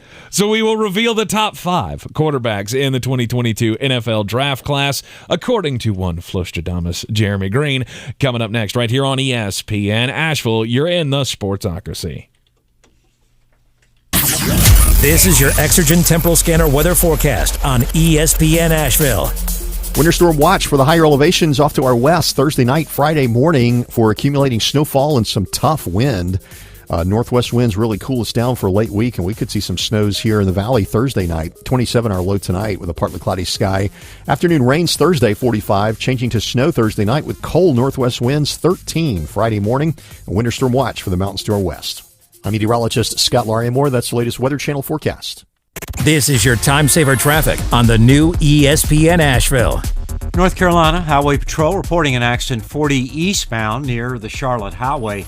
In Haywood County, 40 westbound slow between Vines Creek Road and Harmon Den Road. On Four Seasons Boulevard near Dana Road in the Hendersonville area, seeing some heavy delays here. Hendersonville Road moving problem-free. Sweeten Creek Road incident-free. On the Charlotte Highway, no backup. Smoky Park Highway moving well. I'm Lynn Benfield with your time saver traffic. This report is sponsored by Jackson Hewitt. File in a way that fits you and get the refund you deserve, guaranteed. Jackson Hewitt Tax Pros can help you find thousands worth of new tax credits. Schedule an appointment with one of their tax pros and learn more at jacksonhewitt.com. Hi, I'm Emmitt Smith, Pro Football Hall of Famer and 3-time champion. Pro Football's all-time leading rusher Emmitt Smith talks about joint pain. Trust me, I know about joint pain. Sure, I made it look easy, but if my body could speak, it would say, I'm in pain. Are you living with chronic joint pain? Knees, hips, lower back, shoulders? Don't just assume the old treatments are the only treatments. I've gone under the knife to get rid of pain, but now there are options, and you need to check them out. Emmett's talking about QC Kinetics, exciting new natural biologic therapies that can repair and restore damaged tissue in your joints. New options now available here. You can encourage your body to actually heal itself with the help of QC Kinetics. Real relief with no surgery, no drugs, no downtime. Call the local medical professionals at QC Kinetics for regenerative restorative treatments with lasting relief. But now, you and I, we have help. QC Kinetics. Start now with a free consultation at QC Kinetics. 828-333-9517. That's 828-333-9517. Call today. 333-9517. Welcome to Allstate, where your savings are always on the right track and where we still love when those auto rates drop. Because when they do, that's some really good energy. Love when the extra savings hit, don't you? Allstate. Here, better protection costs a whole lot less. You're in good hands with Allstate. Click, call, or visit allstate.com to save today. Allstate and affiliates offer products and services subject to availability, terms, and conditions.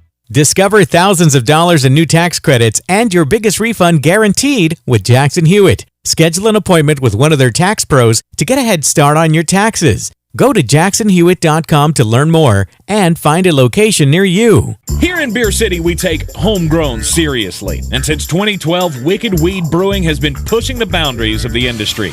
They've not only created staples like the Freak of Nature Double IPA, the Lieutenant Dank, and Pernicious, but they also opened the first sour beer tap room on the East Coast. Wicked Weed has also supported our local community to the tune of $1.6 million with the Beers That Build program.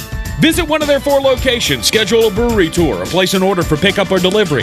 WickedWeedBrewing.com. I believe real estate isn't about properties. It's about people. I am Clarissa Marshall with eXp Realty, serving all of Western North Carolina. Navigating the home buying and selling journey can feel overwhelming at times, and that's why having an agent who cares about you and your needs is key. I'm a native of Western North Carolina, and I close over a home a week. I'm an expert in the market, pricing my sellers correctly to net you the most money, and working as a skilled negotiator for my buyers. Please give me a call today at 828-774-6343 to set up a complimentary market analysis.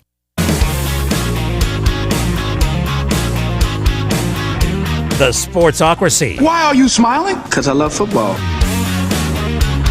That we do, and football season still continues, but, it's football not, season never it's not stops like, here. Right. It's not like my dad said the other day, football season's not coming to an end because Jeremy's the draft nerd, and we got to give him his time to talk about all the drafty on things. The door is that you have to pander to my draft love for 3 months.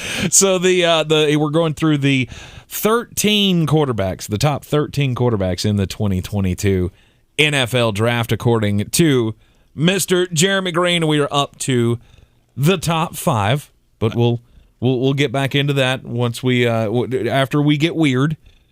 But in the meantime, I appreciate everybody saying the kind things in the comment section about the PhD weight loss. Yes, I know I am too hard on myself sometimes. 20 pounds is a lot. 20 pounds in 6 weeks is one of the best results that I've ever had from any type of a lifestyle change diet program. But that's PhD is much more than that. It's not just about losing the weight, but it's about teaching you how to live healthier, how to have the proper nutrition in your body. And you've got a great leader at the top of this thing, Dr. Ashley Lucas, who went to school for sports nutrition and was a former professional ballet dancer and has helped many former athletes with their nutrition throughout her career. And then she, along with the help of her husband, developed the PhD weight loss system. You go to myphdweightloss.com and you can get involved and you can take the challenge. Look, I was skeptical when we first sat down with for our initial consultation with PhD Weight Loss. Jeremy and I went in together, and when she asked me how much weight I wanted to lose or how much weight I thought I should lose, I said, well, it probably wouldn't hurt me to lose, 40, 60 pounds, somewhere in there. And then when she came back with, I think you can do twice that, my jaw hit the floor. My personal weight loss goal for this program is 120 pounds, which would put me at 175 pounds, something that I have not weighed since I was probably a freshman in high school. But it's because Dr. Ashley Lucas told me, you can do this, you just don't believe in yourself. And here we are. We're 6 weeks after we started the program on the Monday before Thanksgiving, and I'm down 21 pounds. And I'm super impressed that I was able to do that over the holiday break, so to speak. Jeremy, you've been doing the program right along with me, and you've had great success with it as well. Next week when you go in, you should be able to take the picture with the 20-pound sack. I should. Yeah, the thing it taught me is I'm not really good at eating. I don't eat well. No. Because I don't eat ever. And then when I do eat, I eat entirely too much. And that's what this program has taught me, is that you have to stay on schedule. You have to do these things. Mm-hmm. You have to not starve your body, because then your body gets into this position where it's salvaging all this fat so you don't die. Exactly. Well, that's where I've lived for 15 years, and that's how you get to be a 300-pound former athlete that doesn't look like you used to. But this program is getting me much closer to that already in just 6 weeks, and I know that following through with the program, I'm going to be back to where I should be in no time. Combined, Jeremy and I have a weight loss goal of 200 pounds. And combined, in the first 6 weeks of the program, we have lost 40 pounds. You've lost your 19. I've lost my 21. We are well on our way to healthier and happier usses, if that even is a thing. And it's all because of Dr. Ashley Lucas and the fine folks over at PhD Weight Loss. You need to get in contact with them if you need to make a major change in your life. Look, it takes dedication. It takes, it just takes you wanting to change for yourself. Go to myphdweightloss.com, myphdweightloss.com. All right, let's get weird. On the weird scale, there's Vegas, there's Florida, and there's Asheville. Let's get weird, Asheville. Oh, I always love it when we find out that there are people wasting their time doing scientific research that, look, maybe it's just my pea-sized brain. I can't wrap my head around how this is going to be beneficial to all of humanity. But scientists have apparently successfully trained goldfish how to drive. Yeah.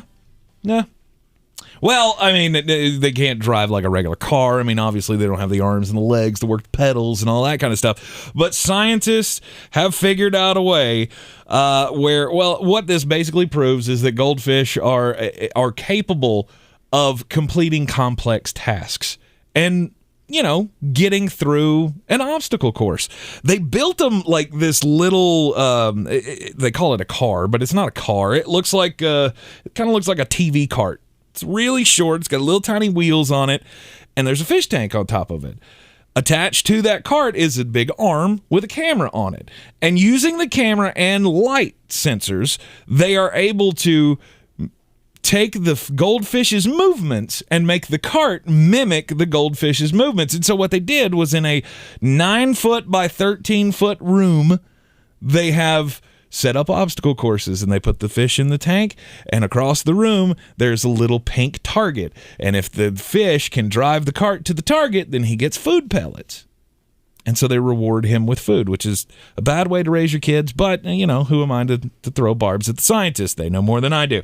But the scientists have now figured out they have 8 different goldfish that they have now trained to be able to navigate obstacles in this little cart. And I've taught them to drive across obstacles. Why are you wasting your time on this? I would rather someone do a study of why is Antonio Brown so crazy rather than trying to figure out, goldfish. No, they can handle complex problems. Well, that's great. Next time I see a goldfish, I'll be sure to flip him off when I'm passing him in the other lane, because I'm pretty sure they're going to be the worst drivers out there. That's just me. Well, the fact that they taught a goldfish to drive tells me that there is hope. 8 of them. That I can teach you how to drive. Because you are one of those person. Oh, shit. Shoot. I almost said a bad word. You almost did. I almost said a bad word. I caught myself and didn't. Pshaw. How many moving violations you got? A few. I have? 0, not a 1, not ever, not never, ever, not never, ever, ever. So there's that. There is that. My story, I want to have an actual legitimate conversation about my story. Okay. Because I don't know how I would feel about this. Mm-hmm. A woman claims that she has pressed charges against her roommate after she switched her typical food out with vegan alternatives, leading to disastrous consequences. The story was posted on Reddit, and the author says she was looking for a replacement roommate after one of hers moved out. Mm-hmm. She says she met a girl named Erin who said she was a vegetarian, but that it wasn't a problem if her roommates weren't. Okay. Well, the first day that the roommate moves in, apparently Erin wanted to do something nice. And so she made pancakes and bacon strips and hash browns. Now, this is where this story kind of disconnects with me, because if your roommate says that they're a vegetarian and they make bacon strips for you, would you not ask questions about that? Like, would that not be weird to you? Right. Well, apparently to this woman it wasn't, because she just dove right in. Right. The roommate was also recording this because it was soy bacon. Okay. So she's recording this, and after a few bites, the roommate goes, "There's something weird about this bacon. Bet you didn't know it was meat. It's soy. There's only one problem. The roommate is highly, deathly allergic to soy. Oh, no. She wound up in the hospital, and the roommate then sued her for her hospital bills. 100%. Which in turn canceled her scholarship because they were college roommates. Right. And she went into debt. So she posed this question with, one of us is the boo hole here, and I want to know if it's her or me because, and I quote, I basically ruined this person's life because they put wrong ingredients in breakfast that they only made to do something nice. Mm-hmm. Here's my question. Okay. What do you do there? First of all, don't be a jerk and try to play the, it tastes exactly like meat. Right. First of all, no, it doesn't. No, it doesn't. No, doesn't. Tried it. Been there, done that. Not saying it's bad. Not saying you shouldn't eat it. Saying it does not taste like its meat alternative. No. And no one, no matter how bad they want to convince you of this, can lie to you and tell you that it does. Even turkey bacon. Like, try this turkey bacon. No, that's not bacon. Bacon is bacon, and you can't screw with bacon. Don't give me some don't try to meat. try to improve bacon, okay? Bacon is like happiness, all right? Don't try to be more happy. Just enjoy the happiness that is bacon. Don't. Totally up to you. First off, I'm glad the carnivore of the roommates is fine and did not die. Second off, I have to say that's hilarious. And third off, I'm gonna say the one that did the cooking is the jerk in this situation. You got to know you can't spring strange foods on strange people. You don't know what they're going to be allergic to. Okay. I get you were trying to do something nice. This but is to me. This is one of the to the highest extreme. I do not care what you eat. I don't care if you whatever dietary program you follow. That is totally your call. Stop trying to convert me to things, all right? I like what I like. And I'm doing well with PhD and their healthy eating choices. But every once in a while, I make some, decisions where occasionally you eat something that you're not necessarily supposed to. I'm going to enjoy that as much as humanly possible. Right. Don't mess with me. Right. I think I don't know. Do you disagree? Do you disagree that the one who made the breakfast, the vegan, is the bad one in this scenario? You think she did the most wrong? Because to be honest with you, I don't really feel like any of them was that wrong. Before you cook somebody something, you might want to ask, hey, are you so allergic to something it could kill you? Right. Because I'm going to play a little loosey-goosey with what it is that I'm cooking you. Right. Because I'm just trying to think, like if you had a roommate with a nut allergy and you tried to feed them some kind of a salad that was supposed to have croutons, but the croutons are actually made out of peanuts, and they go into anaphylactic shock and all that. Like, yeah. Well, the question that I lied. still can't figure out is, okay, how did you not know that wasn't bacon? All right, I am literally looking at a picture of soy bacon right now. I could look at that and go, I do not know who that came from, but it's not the right animal. I don't know which one it is, but it ain't the right one. So you tell me what Play-Doh Fun Factory you made that in, and then we'll talk about me eating the Play-Doh Fun Factory. Then we'll talk about it. Not before. No, I gotta side with the roommate on this one. And I don't think she was out of bounds for suing. Well, I don't think she's out of bounds for suing because you had to. Like, it's not you can't pay, especially, and it never said she didn't have insurance, but basically this whole story read like she didn't have insurance. Right. I mean, you're not going to put me on the bill to foot the bill for a $20,000 boo-boo because you tried to. Oh, it tastes exactly like meat. No, it doesn't. No, it doesn't. No. To anybody who knows their head from a hole in the ground. It looks like a pork rind that you deep fried and you left it hot, so it's malleable. Pork rinds out of this. They're gross. The pork rinds did nothing to you. Oh, pork rinds are gross. I hadn't eaten one in my life until HWA and I got together. She gave me one, and I went, "What is that's like dehydrated bacon." Why? Why would you do that? They're so good. I don't really like crispy things. If I was being, I don't even like bacon to be overly like potato crispy. Chips? No, I really don't. Oh, I thought you I did. like them with a sandwich exclusively. There has to be some kind of bread, strange. happiness, mayonnaise, meat, happiness combination for me to eat a chip. Okay, all right. Good I to never know. looked at a bag of potato chips and went, hey, I'm going to eat 4 handfuls of those. What are you, a child? I mean, it's 3/4 of a bag or nothing. See, this is why I'm on the PhD weight loss program.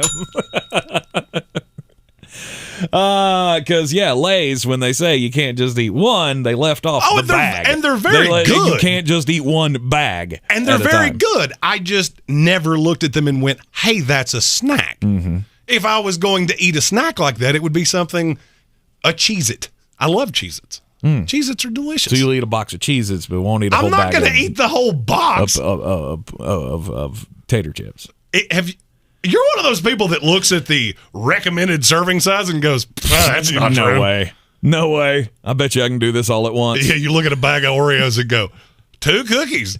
2 cookies. 2 sleeves of cookies. Maybe. No.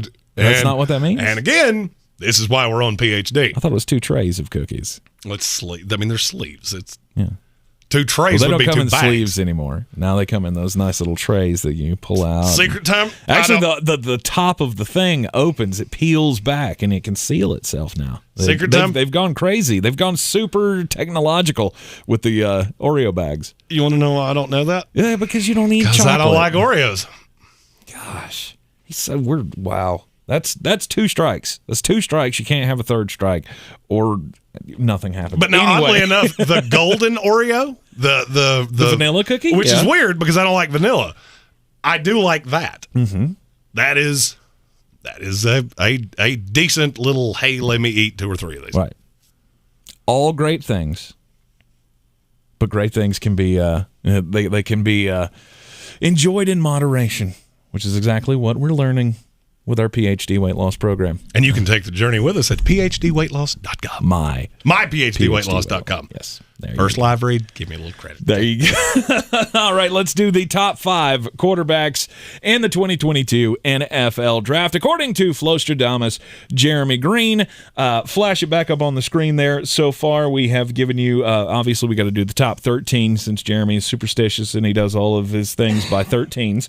So it was Malik Cunningham from Louisville at 13, Desmond Ritter at 12, Jayden Daniels from Arizona State at 11, Brock Purdy from Iowa State at 10, Akil Glass out of Alabama A&M at 9, number 8, Bailey Zapp, or Zappy. Zapp. I've heard it both ways. Yeah, it's Zapp. Bailey Zapp from Western Kentucky, who Appalachian State fans get to see a lot of in the bowl. A lot. Caleb Ellerbee at number 7 from Western Michigan, and number 6 was Malik Willis out of Liberty at number 5. This is another one that people are not going to like what I have to say. It's Matt Corral from Ole Miss. Everything I see of him was schemed by Jeff Lebby and Lane Kiffin. He is one of those guys that I look at and go, could you turn into a serviceable... You know, he reminds me a lot of the guy he may end up replacing, Taylor Heineke. Okay. You don't do anything overly well. He doesn't have a huge arm. He's not as athletic as everybody gives him credit for. When you have 5 wides out and a team runs man, yeah, he can, look, 20 yards of open space, and he can get 10 of them and slide. There's nothing about him that I look at and go, you're a surefire NFL starter. There are 3 of those in this draft to me. And he ain't one of them. I'm surprised to see him this low on the list. He's drastically behind the first 3. He's reasonably close to 4. I was going to say, I'm more surprised to see him behind the next guy on the list, who at number 4, you've got Tanner McKee out of Stanford. I did not think that this guy would be a high prospect. He's 6'6", with a big arm. And then you got the injury issues. Why is it that every quarterback that comes out of Stanford literally can't blow their nose without breaking a rib? Well, why? I will never understand why that is. Look, you got to trade off being a genius for being brittle. And that's the thing. Good body frame. What I saw with Tanner McKee is there were times, he's not crazy athletic. He's probably in that 4.75, 4.8 range at 6'6", but he's got an NFL body. And when he stood in the pocket, I saw some very good things. If he learns to do that more frequently and doesn't try to extend the pocket, a kid at 6'6", You notice Joe Flacco never really did that? Mm-hmm. There's a reason. Because when you're that tall, the vast majority of things that can happen to you outside of the pocket are bad. Yeah. And I think if he gets into the right system, it could work swimmingly for him. He may not come out. There have been rumors that he's going to come back to Stanford. At number 3, you got Kenny Pickett out of Pittsburgh. And I like Kenny Pickett. I really do. He's shockingly athletic, really. Mm-hmm. There's one great big problem with him. There's one great big problem with him. He's got little itty-bitty baby hands, and that just makes me super nervous. Right. I have had people tell me he may break the record for the smallest hands on a quarterback in the history of the combine. Ball security is an important thing in the NFL. You don't want your quarterback having little tiny Trump hands. Which is weird because he's 6'3", 220, but he has just these little teeny tiny hands. At number 2, it's Carson Strong out of Nevada. Carson Strong is just one of those kids that I love the effort. He's not super talented. I like the arm. Mm-hmm. A lot of people are going to say, "Oh, if he didn't have Romeo Doubs, what would that really have looked like?" And the competition and how many quarterbacks has Nevada had while Jay Norvell was the head coach that have been able to do things like this, running that gimmicky offense that they run. I don't disagree with any of that. I firmly believe Carson Strong is what Jordan Love was sold to you to be. I think he has that level of an arm. And in the right, again, not a kid I want to see start immediately. I don't want to see any of these guys start immediately, except my number 1. Your number 1. It's Sam And he's Howell. my number 1 with a bullet. And I'm telling you right now, I'm already hearing scouts and the scouting community come to my side on, well, we judged him without really knowing the story of he lost virtually every weapon he had. Mm-hmm. He returned 1. Mm-hmm. The line was never good. I never loved the play calling. I just felt like everything was put on Sam Howell like, you figured it out. Yep. The good on him is better than the good on any quarterback in this class, and it's not even close. To me, I think people have it reversed. People say he is a poor man's Baker Mayfield. No, I think Baker Mayfield is a poor man's Sam Howell because he has a bigger arm, he's more athletic, he's all the things that Baker was sold to be when he was the number 1 pick. The thing that scares me and what could push him down a little bit is the Baker comp. Mm-hmm. Because it is the name I hear every time somebody talks about Sam Howell. It's Baker Mayfield, and it's nobody else. Nope. That might push you down. But to me, he's number 1, and it's not really all that close. Well, there you go. That's the top 13 NFL draft-eligible quarterbacks for 2022. According to Jeremy Greene, we will do each and every position as we lead up to the NFL draft. Yes, we have a long way to go. Kickers is going to be a lot of fun. I can't wait for the day we open up the 4 o'clock hour with kickers and punters. Kickers aren't people. We're not doing kickers. Yeah, you're right. You got one. You got one to talk about. And the kid out of San Diego State whose name is eluding me right now. I was just thinking every year there's only one, right? Well, there's always a kicker and there's always a punter. Right. And this year's no different. I mean, last year it was Presley Harvin and Evan McPherson. That's all you got. That's all you need for kickers and punters. Anyway. Hey, that was our opening segment for kickers and punters. Yeah, there we go. Draft eligible for 2022. It is the Sportsocracy here on ESPN Asheville, 92.9 FM, 880 AM, and 1400. Jeremy's going to try to make you some more money. His first, I got 5 on it. Yeah, it went pretty well last night. We'll do that. Coming up next, right here on ESPN Asheville. This is your time saver traffic on the new ESPN Asheville. Lane delays 240 westbound between Charlotte Street and Montford Avenue, 26 eastbound stop and go approaching Brevard Road to the French Broad River. An accident has the right lane closed in the stretch. 40 westbound Haywood County slow between Fines Creek Road and Harmon Den Road. Hendersonville area, Four Seasons Boulevard eastbound near I-26. An accident here does have a lane shut down. Cane Creek Road near Concord Road, seeing heavy delays both directions here. Near Biltmore Forest, Hendersonville Road northbound slow between the Blue Ridge Parkway and the Biltmore Forest area. Sweeten Creek Road southbound approaching Mills Gap Road slow. I'm Lyndon Field with your time saver traffic. This report is sponsored by Wendy's Hot and Buttery Breakfast Biscuit Sandwich. It's better breakfast o'clock at Wendy's because it all starts with a better biscuit. Get hot and buttery Wendy's breakfast biscuits made with oven-baked bacon or savory sausage, fresh cracked egg, and cheese. So don't risk your biscuit. Get Wendy's instead. Limited time only at participating U.S. Wendy's. Hey, it's Tank Spencer, host of the Sportsocracy. It's a new year, and Jeremy and I are taking on a new challenge. We're teaming up with PhD Weight Loss to get healthier in 2022. When the opportunity presented itself with PhD, Tank and I knew we could stand to lose a few pounds. A few? Really? Okay, it's a lot. Our combined weight loss goal is 200 pounds. But when we sat down with Dr. Ashley Lucas, she told us just how attainable those goals could be. During our initial consultation, we were impressed by her enthusiasm for our success. And the biggest upside is the convenience. This plan is so easy it can fit into the most hectic of schedules. They even have an option where you can do the program 100% over the phone. I've tried numerous diet plans and lifestyle changes, but I've never found one that's this simple. I mean, PhD gives you 80% of the food and the pathway to success. In 1 month, I've lost 19 pounds. And I've lost 16. If your goal is to get healthier in the new year, join us on our PhD transformation. Go to myphdweightloss.com. That's myphdweightloss.com. Hey, Carrie, we need that tax report by tomorrow. Hey, Bobby, get me that expenses. For Hari's accounting firm, client growth is exponential. I know we're a couple of accountants short. He needs whip-smart accountants at whiplash speed. Hey, so why aren't these receivables matching up? Indeed can help him hire great people fast. I need Indeed. Indeed you do. Instant Match instantly connects you with quality candidates whose resumes on Indeed match your sponsored job description. Visit Indeed.com/credit and get $75 towards your first sponsored job. Terms and conditions apply. Liberty Mutual Insurance Company presents. And Doug. Don't you just love the smell of old books? Shh, this is a library. Sorry, ma'am. We're looking for a book titled Liberty Mutual Customizes Your Car Insurance so you only pay for what you need. I don't think we carry that, but check nonfiction. It really does devour literature. Please leave. Only pay for what you need. Liberty, liberty, liberty, liberty. It's the 2021 Pro Football Challenge. Make your picks now for this week's games. Weekly winners get a $50 gift card to Asheville Pizza and Brewing. All weekly winners go into a drawing for a getaway trip to Kiowa Island Golf Resort.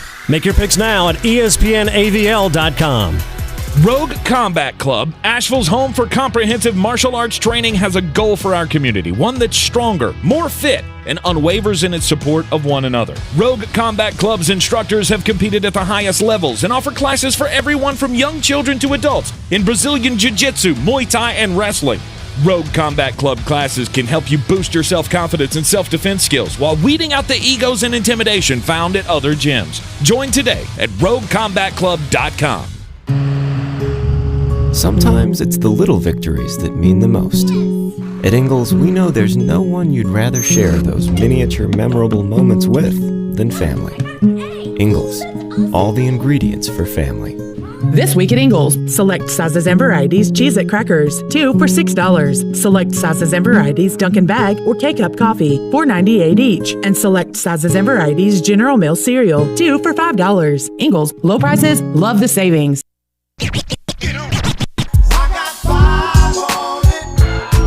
Welcome back into the Sportsocracy. It's time for Jeremy to make some money here.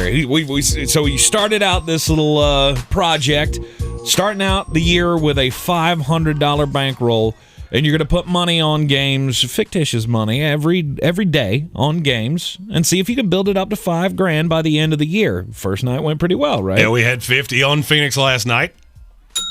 25 on Duke, and I don't remember, what was the other college game? I've already forgotten somehow. LSU. So LSU won for me. Mm-hmm. Duke. Thanks, Duke. This is what I get for believing in Duke. So if you listen to me the first night, you have turned your $500. You got to subtract the handle because it was minus 110 on all three of those. So you have turned your initial investment into an extra $45. There you go. Yeah, so you're up. You're doing reasonably well. All right. So, what are you going to put 5 on tonight? Last night went well with college, and there are 3 lines in college basketball tonight that I just think are patently wrong. Okay. So we're going to go by the same 50, 25, 25 model that we went under last night. The first 25 I'm putting on Creighton. They're a 10.5-point dog at Villanova. I just don't think there's that big of a difference between these two teams. Is Villanova more talented? Yes.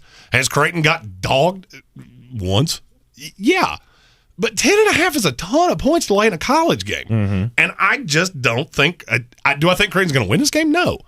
But I would say it's a 2-possession game. They lose by about 6. I think they missed the number by 4 to 5. So I'm going to take Creighton for 25 plus the 10.5. Texas Tech takes on Iowa State tonight. Iowa State has ballooned up to a 4.5-point favorite, and that's too much. Texas Tech's a good team. You know, they've had a couple of losses. Iowa State, at the end of the day, was 2-22 last year.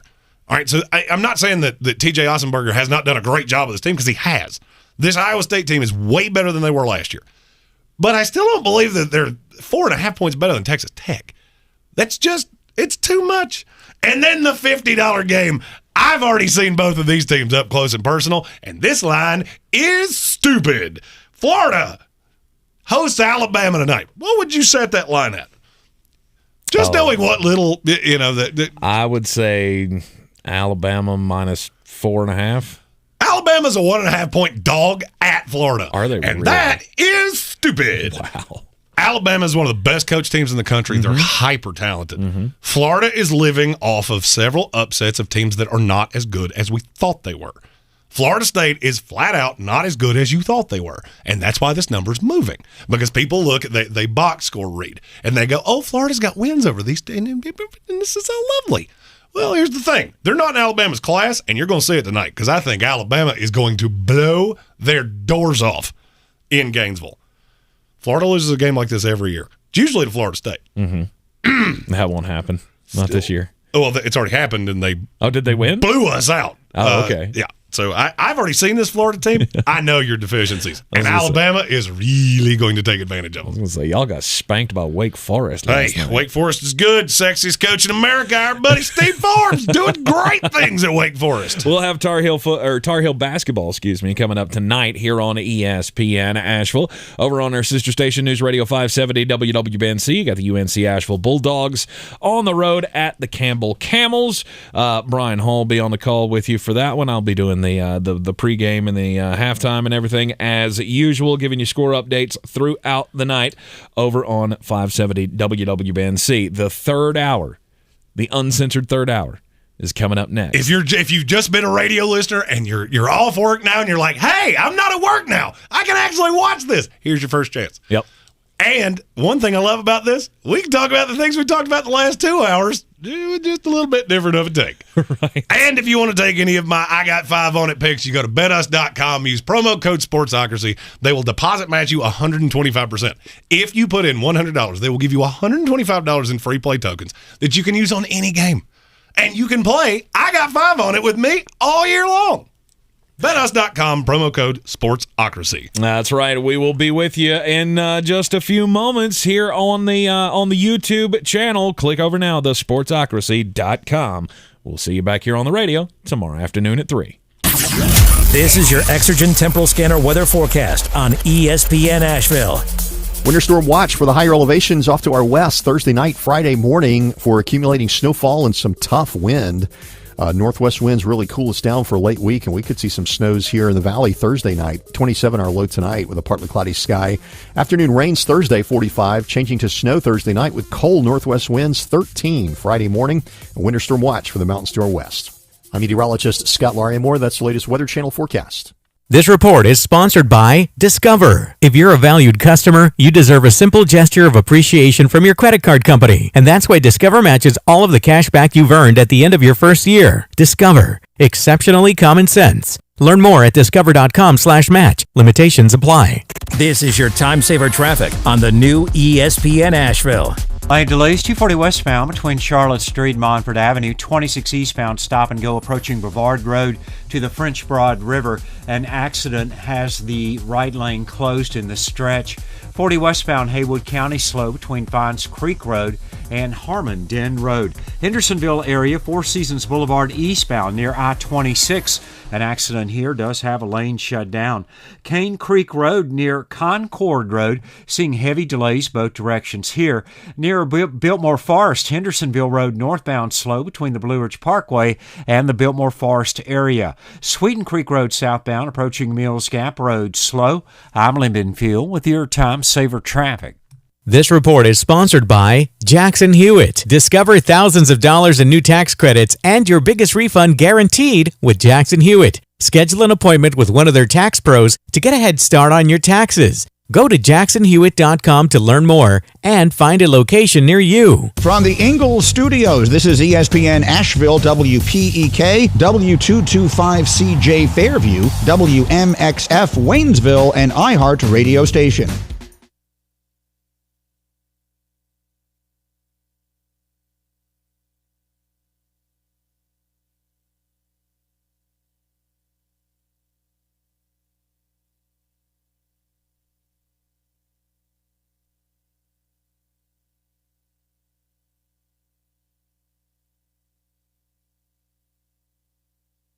The following program is intended for mature audiences.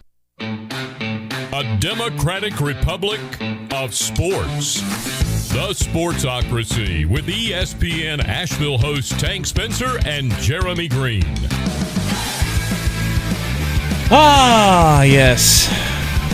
Welcome back into the Wicked Weed studio, wickedweedbrewing.com. Drink different. I'm Tank Spencer. Jeremy Greene is alongside, and our first maiden voyage of the immediate third uncensored hour of the Sportsocracy. You know what I just realized? Well, we need a new sounder. We need a new sounder for this. And Justin Parton said this should be called Happy Hour.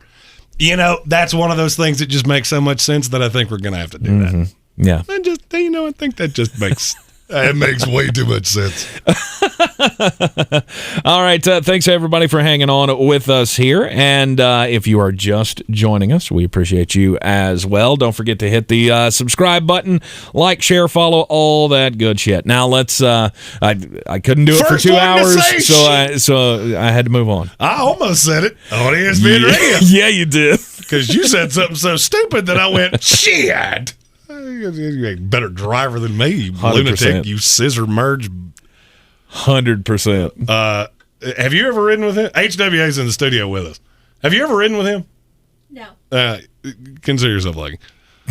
I've ridden with you, though. He just can't do it. He can't do it because I don't drive like a grandma like he does. Well, here's the thing. I drive safely. I don't go, hey, in 40 feet, I need to be 3 lanes over.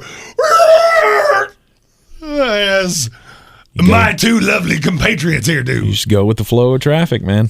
You get over when you can. Yeah, and you know what? I'm going to ask the comments here because, frankly, I need somebody to tell him that this makes him an asshole. I had to look at satellite because, see, I have this thing in my head now that I'm going to boo-boo and say that where I'm not supposed to. So I had to look at the button that says, nope, nobody can hear this. Yeah. When you see left lane ends, how far do you go before you go, I should get into the other lane? All the way. And that makes you an arsehole. That is the law. No. Yeah. That is stupid. No. That is how we wind up stuck. That's called... See, and here's no, what, that's not how you end up stuck. That's actually how this gets undone. No, it's not. The zipper merge is the most efficient way to navigate in and out of stopped traffic. If you're an asshole. You keep forgetting the ... If you're an asshole, which you are. No. Not willing to wait 45 minutes for everybody else to move. I'm going as far as the pavement takes me, and then I merge at the merge point. If everybody did that, you wouldn't have these 40-mile backups on I-26. Or you would, because all of the people that do what they're supposed to, like me, sit here going, That's not what you're supposed to do. No, you will not get over. I will wreck you before I let you over. That's not what you're supposed to do. I did that to a car yesterday, and it felt great. And you know what happens if I come over on you? Up behind me. If I come over on you, your fault. No, your fault. Not true. We'll ask Asheville Police Chief David Zach. If you come from a lane to another lane and you side impact me in any way, it's always your fault. I had a very know-it-all father that loved to do these things. That's 100% true. Well, he'll be here Friday. I mean, he does enforce these laws. The insurance agents is on my side. Okay, well, here's the thing. The next ticket you write will be your first one. So I'm going to ask somebody that's written 100 of them. This is true. I'll ask the guy that's written 100,000 of them. Yep. Me, who has, by the way, probably has the lowest insurance rates of anybody you've ever seen in your life. Yeah, see, they do it right up in Seattle, Eric Miller. If you don't zipper merge, they give you a ticket. You have to do the zipper merge. It's the most efficient way to do traffic. Here's the thing. I've been to Seattle, and I will tell you, there are a lot of things in Seattle that are great. Traffic ain't one of them. It's not one of them. Right. Neither is the politics. Damn it. I made it 4 minutes.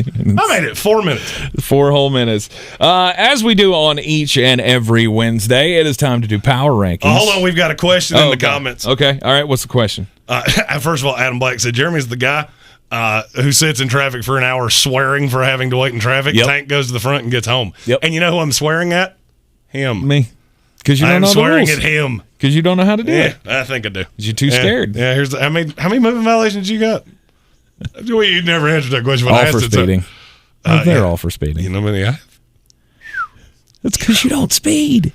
You're damn right I don't speed. You're damn right I don't speed. I drive 40 miles an hour under the speed limit everywhere I go. I don't ever drive under the speed limit. I go between the speed limit and 9 miles over. And you know why? Because Johnny Law will leave me alone as long as I stay in those parameters.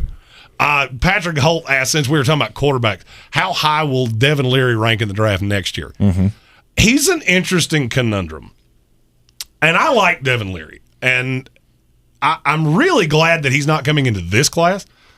This class, he would have been a 5th rounder, 6th rounder, somewhere in there. Sounds about right. So it's kind of a double-edged sword because I could see him coming back into next year's class where you ever see one of those apocalyptic movies where everybody's dead except Will Smith and the dog? Mm-hmm. That's next year's draft class. Like you just look around and go, well, okay, there's nobody left.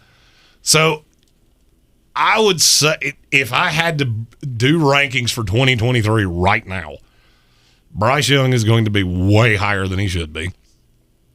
I would say Devin Leary probably gets into the 5 to 6 range. Mm-hmm. My fear is that his NFL career is going to look strikingly like another NC State quarterback named Ryan Finley. Oh, I was going to say Mike Glennon. He's not Mike Glennon good. He's not Mike Glennon good. Mike Glennon has a power arm. Mm-hmm. He also has a head that looks like a goober. Him and Davis Mills, the dickhead brothers. That he does. Justin Parton says, since the quarterback class may not be that strong, do the Eagles roll another year with Hurts, or do they try for one this year? I mean, to me, the thing I've always said about quarterbacks like Jalen Hurts is that you have to surround them with great talent. When you have 3 first-round picks, you can put a lot of really good talent around Jalen Hurts. Mm-hmm. So, the question would be, and I'm just going to pull up my rankings of where we were before. If Jalen Hurts was in this class, how many quarterbacks would I have him in front of? The answer is I would have him at 7. He would have been right there with Caleb Ellerbee because there's so much projection with Ellerbee. Mm-hmm. But, I mean, I couldn't put him ahead of any of the other 6. And it's not an apples-to-apples comparison. I've seen 2 years of Jalen Hurts, whereas I've only seen college projection of the other 6. Right. But if he was in this class, he would have been 7. Okay. So I would say they're going to roll another year with Jalen Hurts. He's done enough for that. Mm-hmm. Jalen Hurts has proven he can be. Stephen Tao, there's a reason. I'm here for the gangbang. You're my favorite, dude. One of my favorite people. $9.99 for Tank's driver's ed lessons. I can't wait for David Zach to look at him and go, stop being an asshole. I hope he says it on air. I mean, I don't want to pay the fine by any stretch of the imagination. I can't wait to hear him break your heart when he says, yeah, that's the way you're supposed to do that. I bet he doesn't. I bet he does. Man, even if I'm wrong, I'll tell him to say I'm right. It's the beauty of dealing with the sponsors is that I get to them first. Mm-hmm. Yeah. That's actually a lie. He'd probably look at both and go, you're both goobers. You're the two idiots that both say don't do crimes all the time. So you are a friend of God's. Oh, I do. I do love the new motto. Yes, stay in your lane. Stay in your lane. That means stay in your lane until the lane ends. That's the merge point. Anyhow, Michael Whiteside asked for me to hold up his championship belt. This is the championship belt that is now belonging to Michael Whiteside for winning the Radio Ranch Fantasy Football Championship. Congratulations, Michael. At least it wasn't Jeremy. That's all I can say. I was the one seed in that freaking league. You were. And then my running backs died. Yep. If you want a fantasy, somebody, I'm forgetting the name. Oh, I'm going to have to go back and look this up. It's Brittany something. I can't remember her last name. Brittany Spivey, I think, it was the name. Commented that she had won her fantasy football league because she commented on smoking Joe Burrow, of which, by the way, from now on, I refuse to call him anything else. He's smoking Joe Burrow for the rest of his life. Because both times he has a national title at LSU, division title with the Bengals, lights up a big old cigar with his shoulder pad still on. Yep. And that makes me like you a lot. Why am I not shocked? You love stogies. I do. God, I love a good cigar. The only bad thing, I never got into them. Oh, God, they're so good. And if you ever have a Cuban, oh, my God. That is almost enough for me to fly into that country with knowing full well that I might never get out. Yeah. Like, I might get killed, but God, the cigars here are so good. No, we have open trade now, don't we? Don't we have open trade with Cuba now? Probably. Michael Whiteside. Wrong button. I'm your huckleberry. Said, my first ever championship, that should sting you too. It doesn't. It makes us happy for you. Absolutely. This is the first year I've ever not won one, which really chaps my ass and is going to lead to me being just absolutely no holds barred, cutthroat as fuck next year. So if you play in a league with me, just know that I have pretty much already sandwiched the month of August to wreck all of your brains. Yeah, the storm is a coming from Jeremy Greene. He can't stand not to win at least one league. JT Money asked, so what did we do on the radio to get our hands smacked? I think what he's referring to is that I keep talking about that I have to look at the satellite button. Mm-hmm. So if the satellite button's on, it means that everything happening in the studio cannot be heard on the radio. Well, we had a little kerfuffle that I'm not going to say whose fault it was, but it was not ours. Mm-hmm. And we came in here on one of our holiday days to, record commercials and do our jobs. And that button wasn't on. So for 54 minutes, anytime we hit the mic button, you heard everything we said. Yep. And somehow I never went, fuckity fuck, because I do that a lot. And I had no clue that anything was on. By the way, those of you that messaged me and said, hey, we can hear you. God bless your souls. You're good Americans. When I become president, there will be a place for you in my cabinet. Classic Clay. I'm your huckleberry. He asked why we've never had a stogie together. I don't actually know the answer to that. We need to corral that because there's just not much in this life I like better than a good cigar. Mm-hmm. One reason that I still want us to have an industrial warehouse somewhere to house shows. Remind me to mention the end of that. Okay, in just a second. All right. It's so that I can, smoke cigars on screen like AJ Hawk does. I can't do it here because, iHeart would get less than thrilled with that. Yeah, there are other people that work in this building and would not appreciate the cigar smoke. Secondhand smoke kills people. Yeah, I'm the super sniffles. Get it all out. Get it all out. Apparently, we've already been told that tomorrow we can't do politics. Like, why? I'm okay with that. That's fine. What? Can I? What's the significance of tomorrow, though? January 6th. Oh, it's the anniversary of the thing. Yeah, it's the fictitious Democrats tried to overthrow the government thing. So, not sure that's how that happened. You said tomorrow, which means I can do whatever that I want to do today. Mm-hmm. Boop-a-doop-boo, ba-doop-boop-boo. Karen Griffin said Bo would have warned you, but he was driving. I trust me, we love you immensely. Right. Even if you didn't get to the phone, there were so many of you that did that. Thanks for looking out for us. Because for the first 50 minutes of it, it was dead silence. There was a 10-minute PhD infomercial because we were editing a commercial for PhD, and then it was 40 minutes of nothing. And then it was Tank going, "Oh, shit!" real loud. And then me in the very far distance. There's also some of this, which it's like, "Oh, you got to hit the button. Booty, booty, booty, boot." He went full Muppet, baby. It's nerdy, dirty, dirty, verdin. The Swedish Chef? Yeah. Was that your Swedish Chef impression? Yeah. Not one of the better impressions I do, but...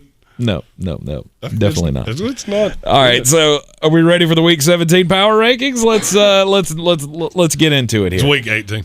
Week 18. Yeah. No, that's This right. is This Week is Week 18. 18. Yeah. We just had Week 17. This is Week 18. Okay, screw it. Week 18. The Week 18 power I got to get rid of the one I boo-boo kittied.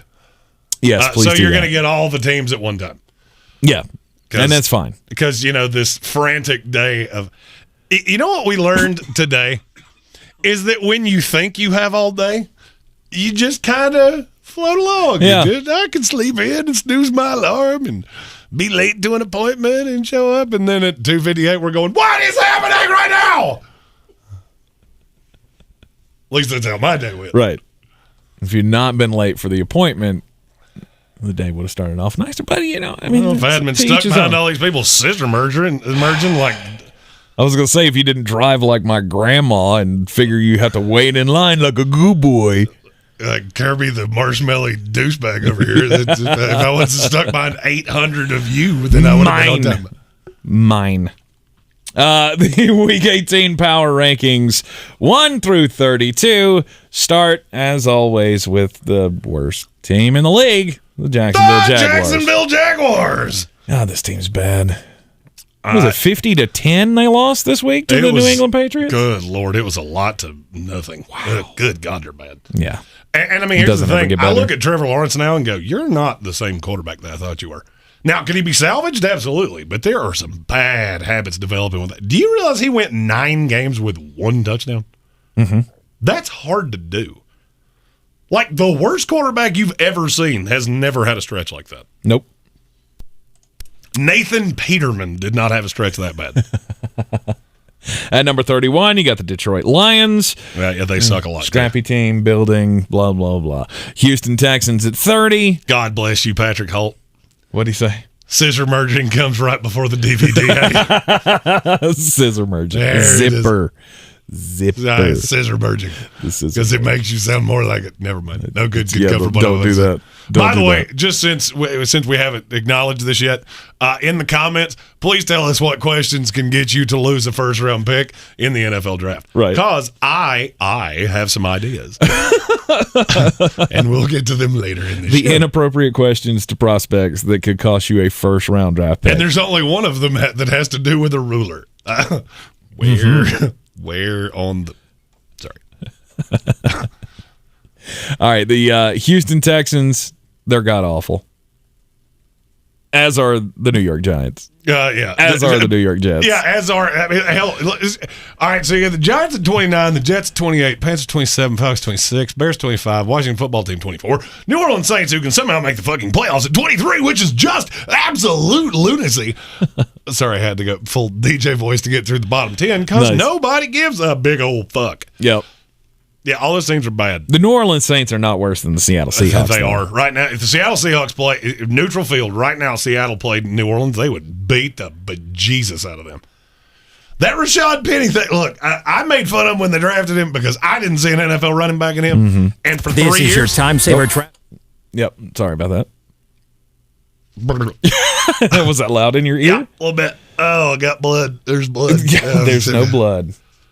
Come on, Grandma. But they found something. They found something that if Seattle had found this 6 weeks ago, they would have probably challenged for a playoff berth. But they didn't, and they're not going to. Yeah. And from everything I hear about Seattle, Pete Carroll doesn't want to leave. Really? Which is shocking to me because I can't understand why a 70-year-old coach would look at this and go, "Yeah, let's do that. That's fun." Well, I mean, do you want to start over somewhere? You're 70 years old. No, you go retire. Well, he ain't ready to retire. I never thought he was going to retire. I thought maybe he'd go, spend the next 5 years somewhere, not as publicized as the Seattle Seahawks, but he'd still coach. Yeah, well, he's 70 years old. I mean, just go retire. Just be done with it. Pete Carroll does not strike me as the guy that's going to coach until 5 months before he dies. There are a lot of those guys. JT Money said, let's play rock, paper, scissors. Is that one of those questions that you get in trouble for? Because I'm not talking about the guy you got paper with. Justin Parton, member of the House of Reprehensibles for 3 months. Last minute merging is a lot like buying toilet paper when you're out. Also, the kind of shit that Kirby the COVID asshole over there did last year. Shoot. I'm going to have to use this hand towel to... I got to use the shower curtain now. Yeah. Yeah, see, here's the thing. Amy just said this is why I buy our toilet paper. Why don't you turn her mic on? I don't know. She's over there in the corners. She does have a microphone. Yeah, it's right there. You just got to. You just grab it. You got to bring it over to your face and talk in it. Wait. Now you're in my shot. See, now you're screwing up my shot. Yeah, see, there you go. There you go. Okay. She did this earlier where she pulled up a chair with wheels. She pulled up a chair to the table and is like sitting all tall, and she's like, "Is this fine?" It's directly in front of the camera. I'm like, "Yeah, I don't think it's gonna work. Don't think it's gonna work." You got to pull your spit guard up in front of the the other thing. This thing. Yeah, the little disc. This little disc right here. Because it's what keeps your T's and P's from being real aggressive. Keeps the Rona away. My T's and P's. Yeah, there you go. Okay. Alexander said, just like that tank, I'll never use your hand towels to dry my hands. Yeah. You got to do what you got to do sometimes. I mean, you put those things up in the bathroom for decoration. For what fucking purpose? I have no idea. We never have anybody come over to our house. For some reason, I got these stupid decorative towels just around for no reason. I'm going to wipe my ass on them. I use them. I use them in Rona times to clean my hindquarters. Also, if you run out of toilet paper, you can take the roll off and fold it up and use it as a scooper. As a scooper? And then what do you do with it? Like, where does it go from there? Flick it in the toilet. What is wrong with you? And this is why I'm resourceful. And that's what this is all about. This is why Tank can never be on well water. I feel bad for your wife. I feel genuinely bad for her. I just talk shit. I don't really do these things. Makes it funnier, though.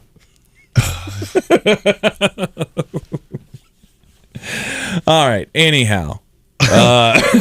Kelvin Joyner said, here's a question you could ask a prospect. Do you have a good dealer? My guy got locked up.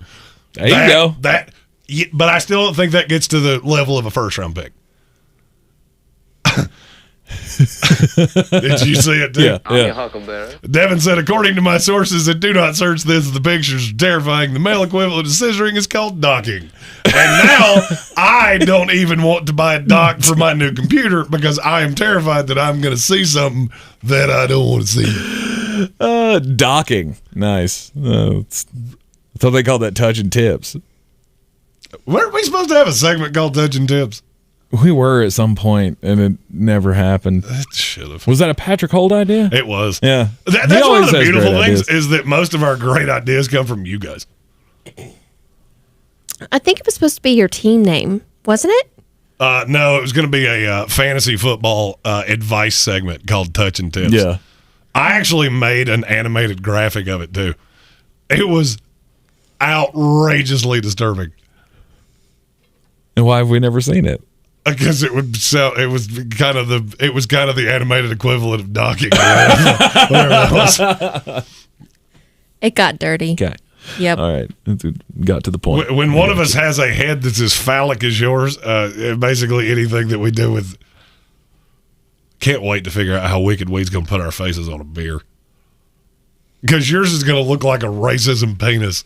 You're like racism penis. Yeah, because your eyes don't open to normal. You know, like hey, they don't. Look. That's as good as I got. And every time you do that, oh god, even on this show, I can't say what I was about to. Good Lord. That's how you lose first-round draft picks right there. Yeah, because he looked like the kid that you didn't want to sit next to on the bus because his sweatpants smelled like Clorox. And cooties. Yeah. Mm-hmm. Thank you for the official report from our chief medical correspondent. Bingo. Devin. We appreciate that. We do love Devin. We do love Devin that he contributes many medical things, most of which are both disturbing and visually unsavory. Yep. All right. We left off talking about the Seattle Seahawks. They had found something. Yeah, we kind of skipped the bottom 10 because you're going to be the first ones to get Ingles shopping list videos done. That's right. This week later in the sports. That's right. We got the Cleveland Browns at number 21. I mean, Baker Mayfield sucks, and he's never going to take your team to the playoffs. I mean, he'll take your team to the playoffs, but you ain't never going to win anything. Well, I mean, that tells you everything you need to know. That's everything you need to know, is that you have a team. Here's the thing that's always blown my mind about Cleveland. Name me the position that they're not good at. Quarterback. Name me the second position they're not good at. The kicker? Backup quarterback. No, actually, they're pretty good at backup quarterback. Yeah, Case Keenum, they got that. I mean, for a backup quarterback, they're pretty damn good. But everything else. Yeah. Two people asked about hats. Now that you've mentioned that, I hadn't thought about that in 2 months. Oh, yeah. Yeah, I officially now completely went out of my mind. Since we're doing this uncensored whatever you want to call this, I can totally say it was branded Bills. That was the first one. And they shit in my cornflakes and pissed me off to absolutely the umpteenth degree. Yeah, I didn't want to, throw shade at them on air because they might eventually become a sponsor. Now, I don't want your money, you bastards. You bastards. Because you screwed us on the hat order. You did. And yeah, we're still left with no resolution on that. Yeah, and I ordered replacements from our new merch store. We do have, now that we have a little extra time, which is part of this, we have some sweet new designs going in the merch store. Including one that is a picture of my screaming face that just says, "Run the damn ball!" I like it. Somebody asked for one of those, and I went, that's a good idea. I like it. The Miami Dolphins at number 20. I don't know what to do with them. Tua had the window where we thought he was getting better, and then Sunday happened, and you're like, oh, I don't know. But that's what you're going to get. I think that's who he is. That's what you're going to get from him. You're going to get 4 to 5 games strung together where he looks pretty good and he's throwing for 300 yards and he's pretty efficient, and then you're going to have real shit shows like you had on Sunday. And it's going to be, it is what it is. He's a growing quarterback, and this is a team that I'll be looking at next. They'll be on the playoff radar next year. They will. They got to have a running back. Mm-hmm. And I know we've said that 11 times. They're talented enough, and Tua was good enough that they should be better than this. Yeah. But, you can't get beat 34-3. You just can't. By a team that's dead. They had Deontay Foreman playing running back. And it was so predictable, too. That they were so just going to get, to me. Yeah, it wasn't to me. Because I got that right. No, I didn't get that right.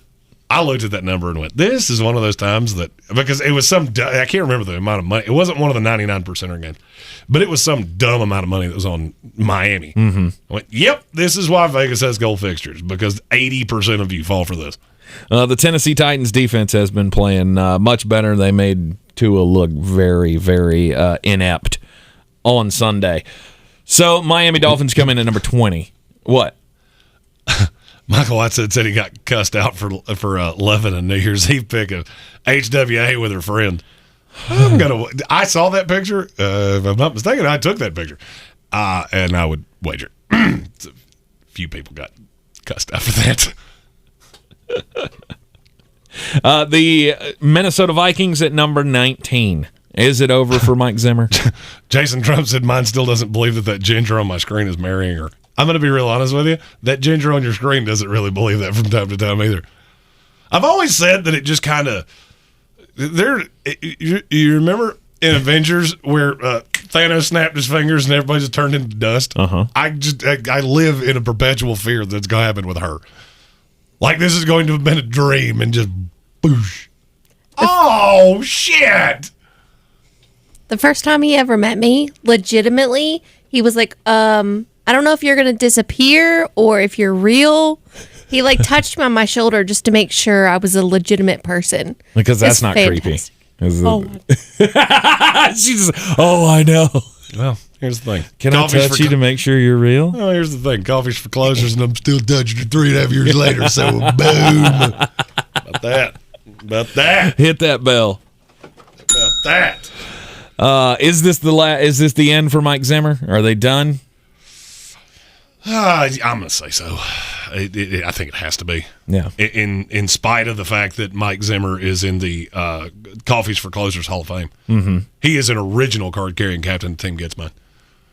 With his supermodel girlfriend. He's also a very bad coach. Yeah. And that team is nowhere near as good as they should be. No, I agree. I think they should be done with the Mike Zimmer era. Because you do have a window. You do have a window where this team can be so good offensively that you can make some noise in the playoffs. They've already done it once. You just got to get somebody in there that can orchestrate some kind of a competent defense. And everything could turn around for Minnesota. You got the Denver Broncos at number 18. And are we shocked by the season that they had? Nope. In any stretch? You had Teddy Bridgewater.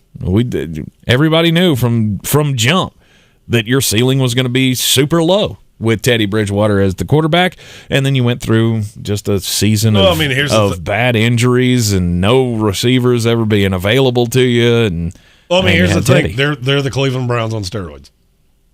In secret time, Teddy Bridgewater's better than Baker Mayfield, and I don't really think it's all that debatable.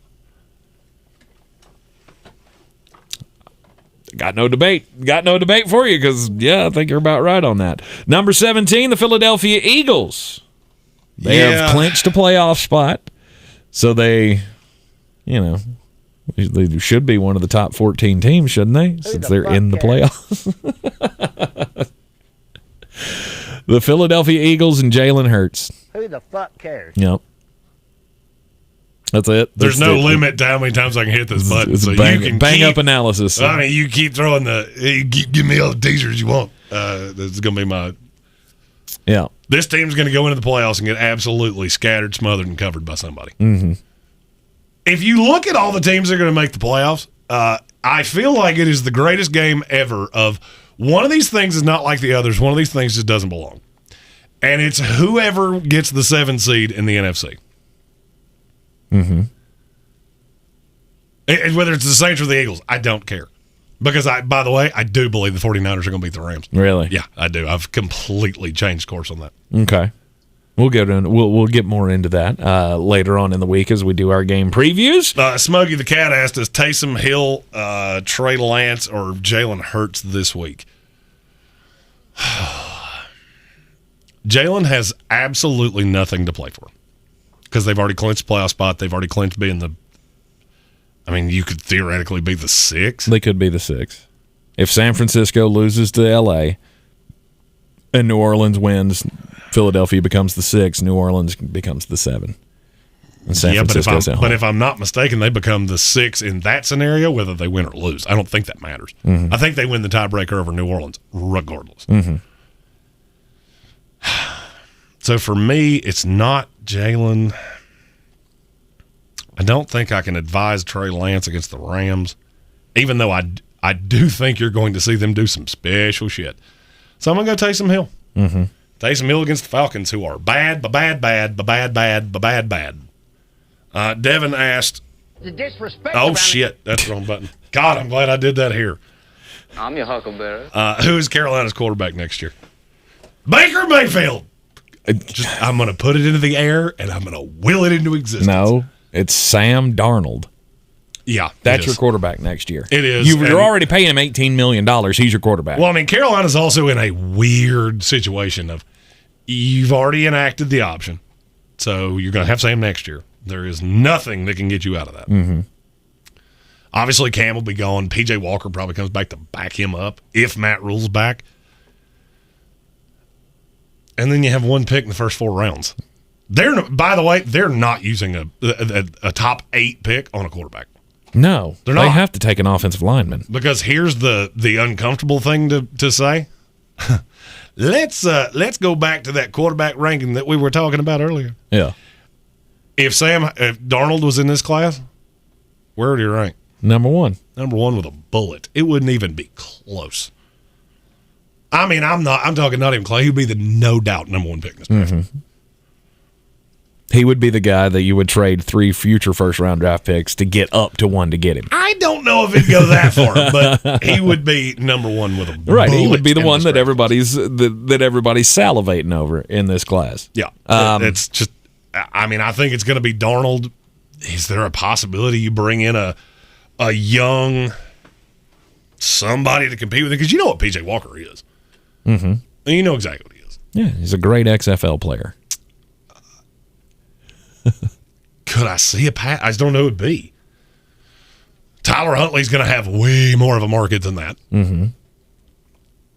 I don't know. I don't know who he is. It's not going to be a superstar. You're not going to go and get Russell Wilson or Deshaun Watson. I could easily see it being a quarterback that somebody's tapped out on. Mm-hmm. Daniel Jones or somebody like that. Because I could see Pat Daniel Jones is not the quarterback with the Giants. Because that's going to be a front office house cleaning. Yep. And I could see a path that any GM, because they're not firing Joe Judge. This is going to be one of those arranged marriage things, and I would wager any GM that's going to be comfortable bringing in Joe Judge is not going to lap Daniel Jones on him in a make or break year. Mm-hmm. Just my thought. I could be wrong on that, but yeah, it's $18 million. That's too much. I can't foresee the Carolina Panthers doing the Nick Foles thing, where we're going to pay him that much money and just sit him. Are you talking about for Daniel Jones? No, for Sam Darnold. Oh, no, I think Darnold's going to get another year. Yeah. I would agree with that, and you got to beef up that offensive line and hope to God it stays healthy. When he was being the protected, pick that I can't get away from is Charles Cross at 7 or 8, wherever Carolina is. Right. When he came out with there was some form of protection early in the year. He had the running game with Christian McCaffrey. It was all working. Granted, you played shitty teams to begin the year, but still. Started out 4-0. You gotta give it another chance. You painted yourself into too much of a corner here on the Sam Darnold thing, and we told you that was going to happen when they got him. When they made the trade, you had to give him the 5th-year option. You couldn't take the chance that you were going to lose him. Nope. Kelvin Joyner asked, "Did the Ravens trade Huntley?" He's an exclusive rights free agent. I've never really seen a quarterback that was in this position. Because he would have tremendously high trade value. Mm-hmm. It's not 3 1s or anything stupid like that. He could fetch a nice amount. Yep. And Baltimore has shown they don't really care about the backup quarterback. And hell, they've had 4 in 2 years. Mm-hmm. So. And they could just go and draft Malik Cunningham in the 7th round and turn him into something. Yeah, Malik Cunningham's not going that low. He's going to go too high. He's going to go too high for that. At number 16 on the Week 18 Power Rankings, the Pittsburgh Steelers. We said goodbye to Big Ben at Heinz Field. And it was lovely. It was a big Monday night tear fest. Everybody got a little choked up about it. Amy, hot wife Amy, says she was sitting there crying on her couch as a Pittsburgh Steelers fan. My wife didn't make it to the end of the game, or she would have cried too. It was one of those moments. It was just perfect, and of course, Big Ben relished it. I cried a lot. Yeah. I'm not gonna lie. Yeah. And Chisholm has been trying to get rid of him for 2 years. Mm-hmm. It's just I love the memory of you, but damn, I don't want you to be my quarterback anymore. Right. Like I said, it's the whole finality of the thing, and then he comes out and completes 10 of 50 passes, and you just went, you know what? you got your last win on Monday Night Football, we'll say goodbye. Because that was by no means a performance that anybody wants to remember from Ben Roethlisberger. It's been fun while it lasted. Now they get to move on, and now the Pittsburgh Steelers have to figure out what they're going to do in the offseason. Like, they are a team that they need to go out and get a Jimmy Garoppolo. They have to try to sway Aaron Rodgers or somebody to come in and take over this job. Why are you shaking your head? Aaron Rodgers ain't leaving Green Bay. Well, the solution for Pittsburgh is really, really obvious. Okay. You've already boo-boo-kittied this one time where you had a player coming out of a college that shared a stadium with you, and you did not take him. They ain't going to boo-boo-kitty that again. Mm-hmm. Kenny Pickett's the next quarterback for the Pittsburgh Steelers. I would love to see and that. I'm not sure that they're going to have to move to get him. Really? There are a lot of people think he's going to go in the top 3. I just don't see it. Mm-hmm. I don't. I think when they measure his little baby hands, I would wager that a lot of teams are going to poop in their pants. Right. Go, oh no, we can't take Donald Trump with the third pick. Right. Has there ever been a quarterback that had extremely small hands that was really good? Yeah. I mean, it's not a death. Right. It's not one of those things that I've ever went, well, your hands aren't exactly 10 inches wide. We just can't do this. What? Come on. I mean, Joe Burrow's got pretty small hands. I feel pretty good about him. Yeah, well, yeah. I mean, but they're not Kenny Pickett small. Right. They're I mean, Joe Burrow's, I think, were 9 inches. There was a quarterback in that same combine that had 8 1/4 inch hands. Wasn't that Tua? No. This was in the. Oh yeah, it was in the. You got the right draft, but you got the wrong kid. Oh, okay. Burrow had the 3rd smallest hands in that draft. Okay. Because Jake Fromm's were, I think, 1/8 of an inch smaller than his, and then there was another. He went to a small school. I can't remember. Princeton's Kevin Davidson. There you go. Had 8 1/4 inch hands. Jared Goff's got really small hands too. Damn, good for you. Remembering Jake Fromm was 2. Yeah, because I used that slide on him. Did you? Mm-hmm. I used a lot of slides on Jake Fromm. So they're saying Kenny Pickett's could be 8.5. That's could be the smallest. Yeah. Jeez. Which is funny because Malik Willis might have some of the biggest. I just pulled up a list. So here's the list. Here's the list of the 6 tiniest hands. The smallest little hands in the history of the NFL. Oh wait, never mind. This was for a specific year. I thought this was an all-time list. Never mind. Good Lord. No, if you find an all-time list, you got somebody that's got way too much time on their hands. Well, that's what I was looking for. Tajay Sharp apparently had 7 3/4 inch hands. I think I remember that. Really speedy guy? Can't catch a football. Yeah, he got whittle hands. 7 3/4. Whittle. Dude, itty bitty. All right, so the Pittsburgh Steelers, I can say that. I can say that because mine are 10 1/4. So yeah. I got them big old mitts on me. Yeah, they are now faced with the thing that they've been putting off for years. And we kept saying, offseason after offseason, you got to figure out the path after Ben, and you never did it. The Baltimore Ravens at 15. Oh, how the mighty have fallen from the top 5 all the way down to 15. It's all health. And look, the injuries killed them. It's all health. And I got news for you. They're going to lose this weekend, too. They're going to lose to Pittsburgh this weekend. Mm-hmm. And T.J. Watt's probably going to break the sack record. Yep. He's only 1 away. He's got 21.5 on the season. The record, 22.5. I'd love to see it happen. The Los Angeles Chargers at 14. You losing faith in the Chargers? I've never felt. I mean, they have a lot of talent. Mm-hmm. I've never felt great about them. I mean, I'm not going to say the same line that I've said 414 times. Their good's very good. Their bad's very bad. So you know where that puts you? Behind the 12 teams that I feel really good about. Right. So, Parton asked, do they measure thumb to pinky? Yeah. So it's spread out here to here. Yeah. Okay. The Indianapolis Colts at 13. This is, I mean, I feel like last week you had them in the top 7. And after they lost to the Las Vegas Raiders, you just losing the faith? Jason Trump said it's palm to middle finger. I don't think that's accurate.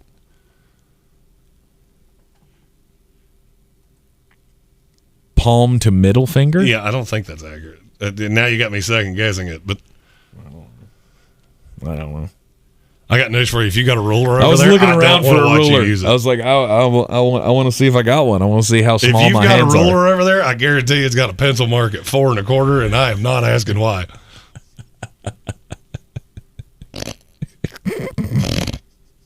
It's with the leading edge.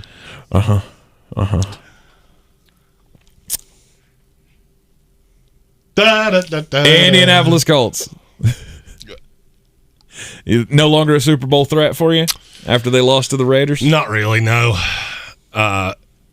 Savon bin Malik says 100% thumb to pinky. I realized that after I read it, I went, oh, I know what you're saying. He was making a Peter joke. I mean, I look at the Colts and go, I can't trust Carson Wentz. And he's better than I thought he was going to be, but he's very much what I thought he was going to be. I mean, he had a throw against the Raiders that was just unbelievably bad, and it wound up in T.Y. Hilton's hands. So eventually your luck of that runs out. Yep. He's a guy that I watch make a lot of bad decisions. And then you just get to this point where,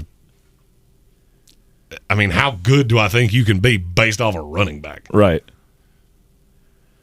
I still think this is a good team. The defense is good. I'm not saying they're not a good team. No, I'm saying they're not a top 10 team. Yeah. You tell me right now, who are they supposed to be in front of? The Raiders, for one. Who they just lost to. I don't care that they just lost to them. 9 times out of 10, the Indianapolis Colts will trounce them. I don't think they would. Oh, I don't think they would. That's a game you had wrong beforehand, and you're doubling down on being wrong. I am 100%. Well, okay, well, then you got really unlucky, and it's weird how that happened exactly how I told you it was going to. Mm-hmm. I think those two teams are very, very close. Derek Carr, and here's the tiebreaker. Derek Carr's a better fucking quarterback than Carson Wentz is. Yeah, you're not wrong. That's the tiebreaker. Mm-hmm. Do the Indianapolis Colts have a better defense? Yeah. Mm-hmm. Do they have better weapon? Mm-hmm. Yeah. Yep. I get Hunter Renfrow. You don't. And I could argue he's the best weapon on either one of those teams. Wide receiver. Receiving weapon. I said what I said, and I meant it. Hunter Renfrow's better than Jonathan Taylor. I will always take a great receiver over a great running back. Always. In this league. Okay. Think about the 3 plays that changed that game. Who made all 3 of them? Yeah, it was Hunter Renfrow. There you go. There is not a human on this planet that talks into a microphone for a living about sports that cares less about running backs than I do. Yeah. There's not one. I mean, you line them up from coast to coast. Hell, you probably go around the globe. You will never find one that gives less of a fuck about running backs than I do. Yeah. Oh, we got Jonathan Taylor. Great. That's a fantastic thing. Mm-hmm. If you think about the 10 best running backs we've ever seen, you know what damn near all of them have in common? What's that? They don't have any rings. Especially if they played in the last 20 years. It just doesn't matter. Yeah. I mean, you take Emmitt Smith. He did. Weird. He had Michael Irvin, Troy Aikman, and a hell of a defense. Yep. Okay. Running back just doesn't move me. I've always said I'm not just of the – I mean, I've said this in draft coverage. Think it should I'm move not you just a to the little path more. of a little – okay, name me a great running back that has led their team to great heights. Great heights. I mean, there's not one. I mean, I'll just go ahead and tell you, there's not one. I mean, if you say Walter Payton, I'm going to say, oh, you mean the guy that had the greatest defense in NFL history on the other side of him? I mean, there are a bunch of them, but they're there's a bunch of them, but there's not a name. Well, I mean, if you want to go Paul hell, Hornung. you got fucking LaDainian Tomlinson. Hey, the only reason that team was in the playoffs was because of him. Won 4 playoff games the entire time he was there. Sean Alexander got his team to a fucking Super Bowl. And you had with Matt Hasselbeck as the quarterback. Matt Hasselbeck, who was reasonably good. The defense was good, and it was weird. Sean Alexander had one great year. I mean, if Sean Alexander is your proof of this, you kind of already proved my point. I mean, because you got the other running backs of Emmitt Smith. Obviously, there was a whole shitload of weapons on that team. Okay, go to who's 2? Great running backs that led their team to greatness. Yeah, Tiki Barber. He had his team in the Super Bowl. Tiki Barber's not a top 50 running back in this league. And Jamal Lewis. who had a year and had the second greatest defense in NFL history on the other side of him. I mean, come on. Okay. Come on. Okay. Kelvin Can't Joyner wait said, to hear Hunter Renfro's name amongst the greats of all time. He's great of all time. I said I would take a great receiver over a great running back. Mm-hmm. I'll even call it to Hunter Renfro what I think he is. I'd take a top 15 wide receiver, top 20 wide receiver, because that's about where I put him, over the best running back in the NFL. No doubt. Because with a great quarterback, I can do great things. Mm-hmm. The running back, sweet. I'm going to run the ball a lot. You notice Derrick Henry didn't win dick with Marcus Mariota? What, you think he just became better? Yeah. Like at 25 years old, all of a sudden he's the first running back in NFL history that had 1,000 carries on him and he got better? No, he had a quarterback that could legitimately do something off play action. Mm-hmm. Funny thing, Marcus Mariota should have been the greatest play action quarterback in NFL history, and he sucked donkey nuts at it. At number 11 this week, we got the San Francisco 49ers. May find themselves on the outside of the playoffs, but you feel like they're going to beat LA this week. How many times in a row have the 49ers beaten the Rams? 5, I think. It is 5 in a row, Mm-hmm. and it will be 6 in a row after this week. The Rams don't handle that offense well. Mm-hmm. I told you this when I picked it last time. You've got slow linebackers for the Rams. You've got this motion offense that leads to just god-awful mismatches. There's nothing you can do to beat it. Havoc said Tannehill and Henry help each other. Agreed. Yeah. 100% agree. I'm not saying I would like to have Myles Gaskin as my running back. What I'm saying is if a running back is your best player, you're fucked. Especially if the drop-off is significant to number 2. Right. Which it is for the Indianapolis Colts. I think so. There's not any other weapons. I mean, I like Michael Pittman, but he's too easy to double and take out of everything. Mm-hmm. And then you get very Ashton Doolin, Michael Straxton. Zach Pascal. Oh, shit, I got distracted. Kelvin Joyner said, I'm okay with Tank hating the Raiders. The last time he liked them, Gruden got fired, Ruggs killed a lady, Arnett threatened to shoot someone, and we lost to the Giants. Yeah. That's probably comment of the day. Because it's 100% accurate. It's 100% accurate. It is. I started to come around on them, and everything went to hell. Steven asked, what was 5 on it? It's Texas Tech. Texas Tech was a $25 one. Creighton. Creighton was a $25 one, and then I had a $50 one with Alabama plus 1.5 against Florida. Mm-hmm. And I'll be honest with you, if I didn't want to shoot my whole wad earlier, I'd have put 500 on Florida. Or on Alabama to cover against Florida. Right. Because they should not be the dog. That line is stupid. Right. San Francisco with Jimmy Garoppolo, Trey Lance. Look, when they get into the playoffs here, it's going to be Jimmy's show. Right? They ain't going to go back to. I mean, they're going to go back to him. They're not going to keep Trey Lance in there, will they? I don't know that he's going to be able to go. Straight up, I don't know that a week from now he's going to be able to play. This is a 6 to 8 week injury that he has. So I don't know. They're more multiple with Trey Lance. Jimmy Garoppolo's a better quarterback right now. But I'll be honest with you, I don't really care. I want an efficient quarterback. The defense has some deficiencies, but you can run the hell out of the ball. You're as multiple as they come. And I really like that 49ers team. I just need efficient play of the quarterback that doesn't turn the ball over. Yeah. That's all that really matters. The Dallas Cowboys at number 10. I'm probably more down on Dallas than anybody will see. I don't think the defense is very good. I think Dak Prescott is painfully overrated. I think the weapons are overrated. You know, Amari Cooper is pretty much what I've always said that he was. Mm-hmm. He'll have great games, and they'll have other games where he just disappears off the face of the planet Earth. CeeDee Lamb, he's a phenomenal receiver. Without Michael Gallup, you're not as multiple as you used to be. You can't run a greasy peg up a cat's ass, and your defense is just not that good. Yeah. Your highs are great. Your lows, I mean, would it shock you if they got beaten first round of the playoffs? No. At home? No, it wouldn't. If they play San Francisco, I'll pick them to lose at home. Because they just did it. I promise you. Because they just did it. Yeah, but that was to the Cardinals. That's to... Yeah. Which is a team that they could ultimately end up playing. Exactly. That could be the 4-5 matchup in the NFC, and if it is, I'm going to like Arizona to go in there and do the same thing that they just did. Of limit the offensive weapons. The running game couldn't get going. And I like Arizona in that situation. That's why I picked them to win last week. And Dallas has, for some reason, that offense just can't get off the ground. And I don't know if it's, the Dak Prescott slump or whatever, but they're just not doing it like they should. Okay, we scored 50 points against the Washington football team. Congratulations. You're gonna have to try to do that against one of these top teams, and you proved this past week that you can't do it. Yep.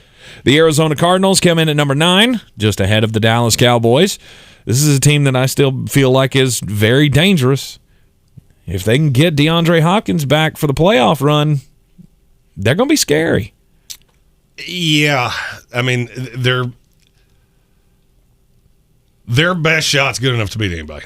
Problem is, it's so inconsistent. Mm-hmm. So inconsistent. And they really struggle with teams that rush you up the middle. And look at the top 4 teams in the NFC. Minus the Dallas Cowboys. Right. Because they don't do that. Yeah. They rush you to the outside with Micah Parsons and DeMarcus Lawrence because that's all they have. The Tennessee Titans come in at number 8.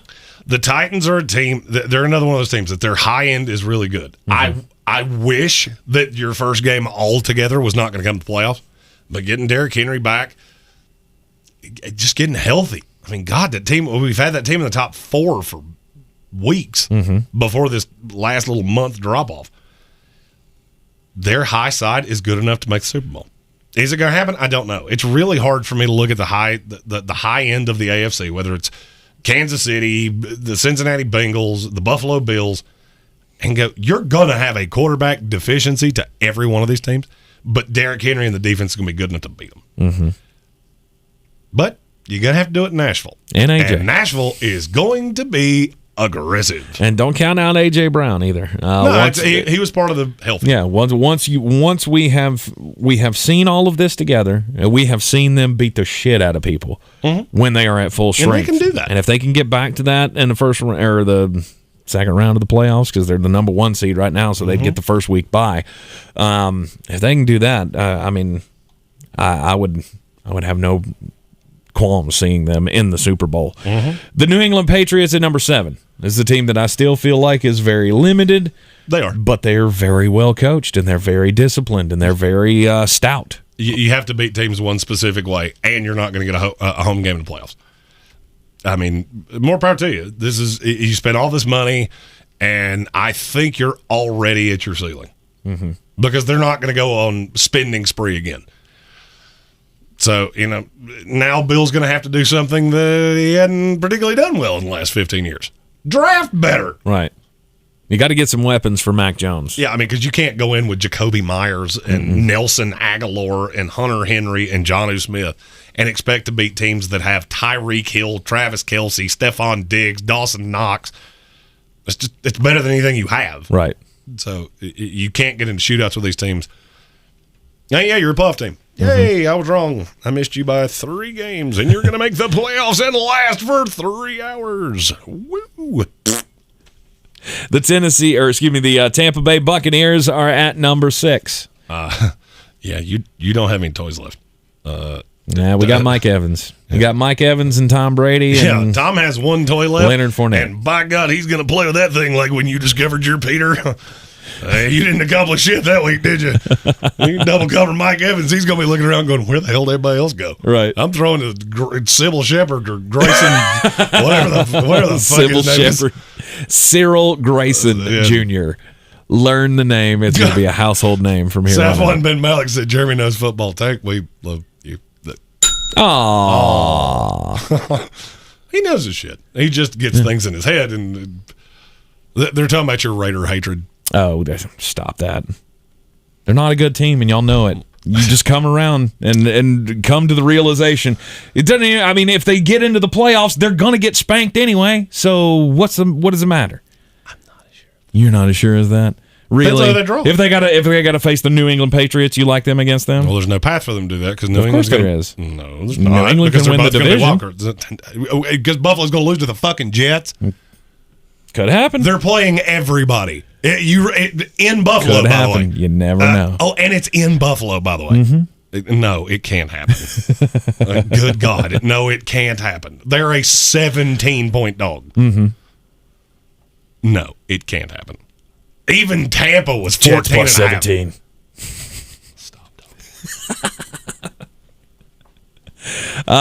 Stephen Tao said Brady made a career of throwing to Walmart employees. Now he's in trouble. Yeah, he also had a defense.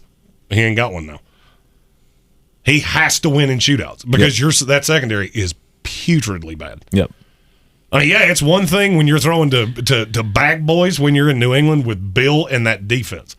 It's a whole nother when you got Bruce Arians and his goofy driving cap and a defense that couldn't put pressure on a fucking oil cap. Nope. There's just a big difference. Yeah, it's just not there for the defense this year. I mean, they're going to have to find 3 more gears in the playoffs to be able to make a run like they did last year. Oh, and by the way, unless Leonard Fournette comes back, you can't run a greasy peg up a cat's ass. Nah, he'll be back. Maybe. I've heard skepticism that he would miss the first playoff game. Yeah. And, I mean, if you're telling me that they have to play the Arizona Cardinals, and now how the iterations of that would be difficult, I get it. Everybody have to win and they'd have to lose. We'll end up playing Philadelphia or New Orleans or San Francisco. Or San Francisco. Yeah. I wouldn't love you against San Francisco. I'm not saying I'd take San Francisco. Right. I'm just saying I wouldn't love it either. I don't like where this team's at right now. You shouldn't. Classic Clay. By God, Terrell Owens got this. I'm your huckleberry. He thinks he does. Terrell Owens thinks he can fix everything. Oh, fuck that. That's so stupid. The Cincinnati Bengals at number 5. They are a legit threat, and I never thought I'd say that. That offense, you get a week with Burrow because they already know what they are. They know they're going to be the 4. And you get a week with Burrow and Chase to heal up and come in hot against what's probably going to be New England. That has, hey, Bill, watch this, written all over it. Yeah, see if you can stop us now. Hey, look how good J.C. Jackson is until he's matched up with Jamar Chase. Yep. It's kind of like saying, hey, look how fast my car is. It's a sweet Chrysler 300 until I pull up in a Lambo and go, I'll remember what that looked like, but I'll never see it again. Yeah. I agree. Cincinnati has they have proven us completely wrong from the beginning of the season. I've never been that wrong about a team in all the years I've been doing this. And I'm happy to say it. They win the division, and you know what? I think they can pull a win in the playoffs, but I don't know that they can go farther than that. And then, the top 4, there's not a whole lot different to say about the top 4 that we've gone over forever. These are the 4 teams that we've been talking about for as long as I can remember. Yeah, pretty much. I went back and looked. Yeah. The first power rankings we did, the top 4 teams were? These 4? Bingo. Different order. It's in a different order. But it's the first 4 teams we talked about. Yeah, the Buffalo Bills at 4, Kansas City at 3, the Los Angeles Rams at 2, and the Green Bay Packers at 1. You give me those 4 teams, I'll give you the field. I mean, I've said it one down from that, and I don't love it. To me, the Green Bay Packers are ahead above everybody else. And then Troy Aikman said he didn't like them to come out of the NFC, and it made me like them better. Because Troy Aikman took too many blows to his head. Yep. Buffalo at number 4. I actually feel like Cincinnati's more of a threat than they are right now. Than Buffalo? Yeah. The thing about Buffalo is you got to remember playoff experience. You only have, look at the quarterbacks that are going to be playing in the AFC playoffs. Ryan Tannehill, who's been in twice. Yeah. Legitimately. He's and Tennessee, I worry about Tennessee too. I just don't know that you can get healthy enough. But you got Josh Allen that he's already been to that. He's been right to the crest. He's never gotten over the mountaintop. Yeah. And I look at Buffalo and go, you're good. It's still better than everybody else in the AFC is good. Now, Kansas City still holds the keys to the kingdom in the AFC, and it's not going to be easy to dethrone them. Nope. But I feel like Cincinnati and Buffalo both have a really good shot of doing that. And over in the NFC, the Rams have been, we've had our moments of doubt, but at the end of the day, are they who we thought they were? Are they that good? Are they for real? Which team are you talking about here? The Los Angeles Rams. Yeah, 100%. 100%. Their high side is terrifying. The way Sony Michel has been running the ball lately, It was the piece that they've been missing. Well, I mean, and there's a possibility that in the playoffs you're going to have a three-headed monster of Cam Akers, Darrell Henderson, and Sony Michel. With, oh, by the way, Matt Stafford is the point guy. Right. But even he's a quarterback that doesn't have playoff experience. Mm-hmm. I mean, he's been in the league 400 years, but this will be the third playoff game he's ever played in. Yeah. Never won one. Cooper Kupp is about to break records, and Odell Beckham Jr. has proven to be a valuable decent asset. little piece. Yeah, a decent little piece. But head and shoulders above everybody is Green Bay, who's got it on all fronts. They've got the running game, they've got the defense, they got the pass rush, they got the quarterback, they got the receiver. I mean, the only thing you can ask is for another receiver, and Alan Lazard is pretty okay when Aaron Rodgers is throwing in the ball. So they continue to be the overall favorite. Yep. I don't have too many qualms with the power rankings this week, as Jeremy has laid them out here. Other than the original that I saw that had Kansas City at 9, and I went, that's fucking wrong. Yeah. You need to do that again. Yeah, here's what happened. I changed it, and I had already hit copy to put it in Photoshop, and I didn't do it again. Right. Oops. Yeah, and Kelvin Joyner said it. OBJ has shut some people up. Some, because I think he can be a legitimate too. Mm-hmm. That's where he's at. Yeah. My fear was when Robert Woods went down, he did so many smaller things, run blocking, just all kinds of the shit that nobody ever talks about. I never thought that Cooper Kupp could become such a threat that he could be that guy. I thought Odell had to come in and be the one. I was wrong. He's coming in and been the two. You've had a mixture of Higbee and all those running backs and Brian Skankarakalikalilis, or whatever the fuck his name is. Skaranak, or whatever the hell his name is. Yeah. And it's good. It's good. That Rams team is very, very good. It is all good. All right, it is time for us to bounce out of here of the Wicked Weed studio, wickedweedbrewing.com. Drink different. Your week 18. Tank's got to do him a UNCA game. That's right. I think our first day of 3 hours, I think this went pretty well. We had a lot of viewers. Yep. That's good. It's always good when, and that was another thought of this that we haven't talked about, is that combining the show together, it doesn't double up the viewers, but having more gets more to see it. So more likes, more all the things. Absolutely. It's it's a good thing. So I think this might just work. Yep. We will be back with you tomorrow afternoon at 3 o'clock on ESPN Asheville, 92.9 FM, 880 AM, and 1400. And, of course, heard everywhere on the iHeartRadio app, but you can always see us right here on the YouTube stream. Don't forget to subscribe to the channel, like, share, follow, all that shit, all the social medias. Patronize the sponsors of the program, myphdweightloss.com. That's the newest of the group. We appreciate everybody for the warm wishes and and all of the positive things about the changes that are happening here in the Sportsocracy. We'll see you tomorrow afternoon.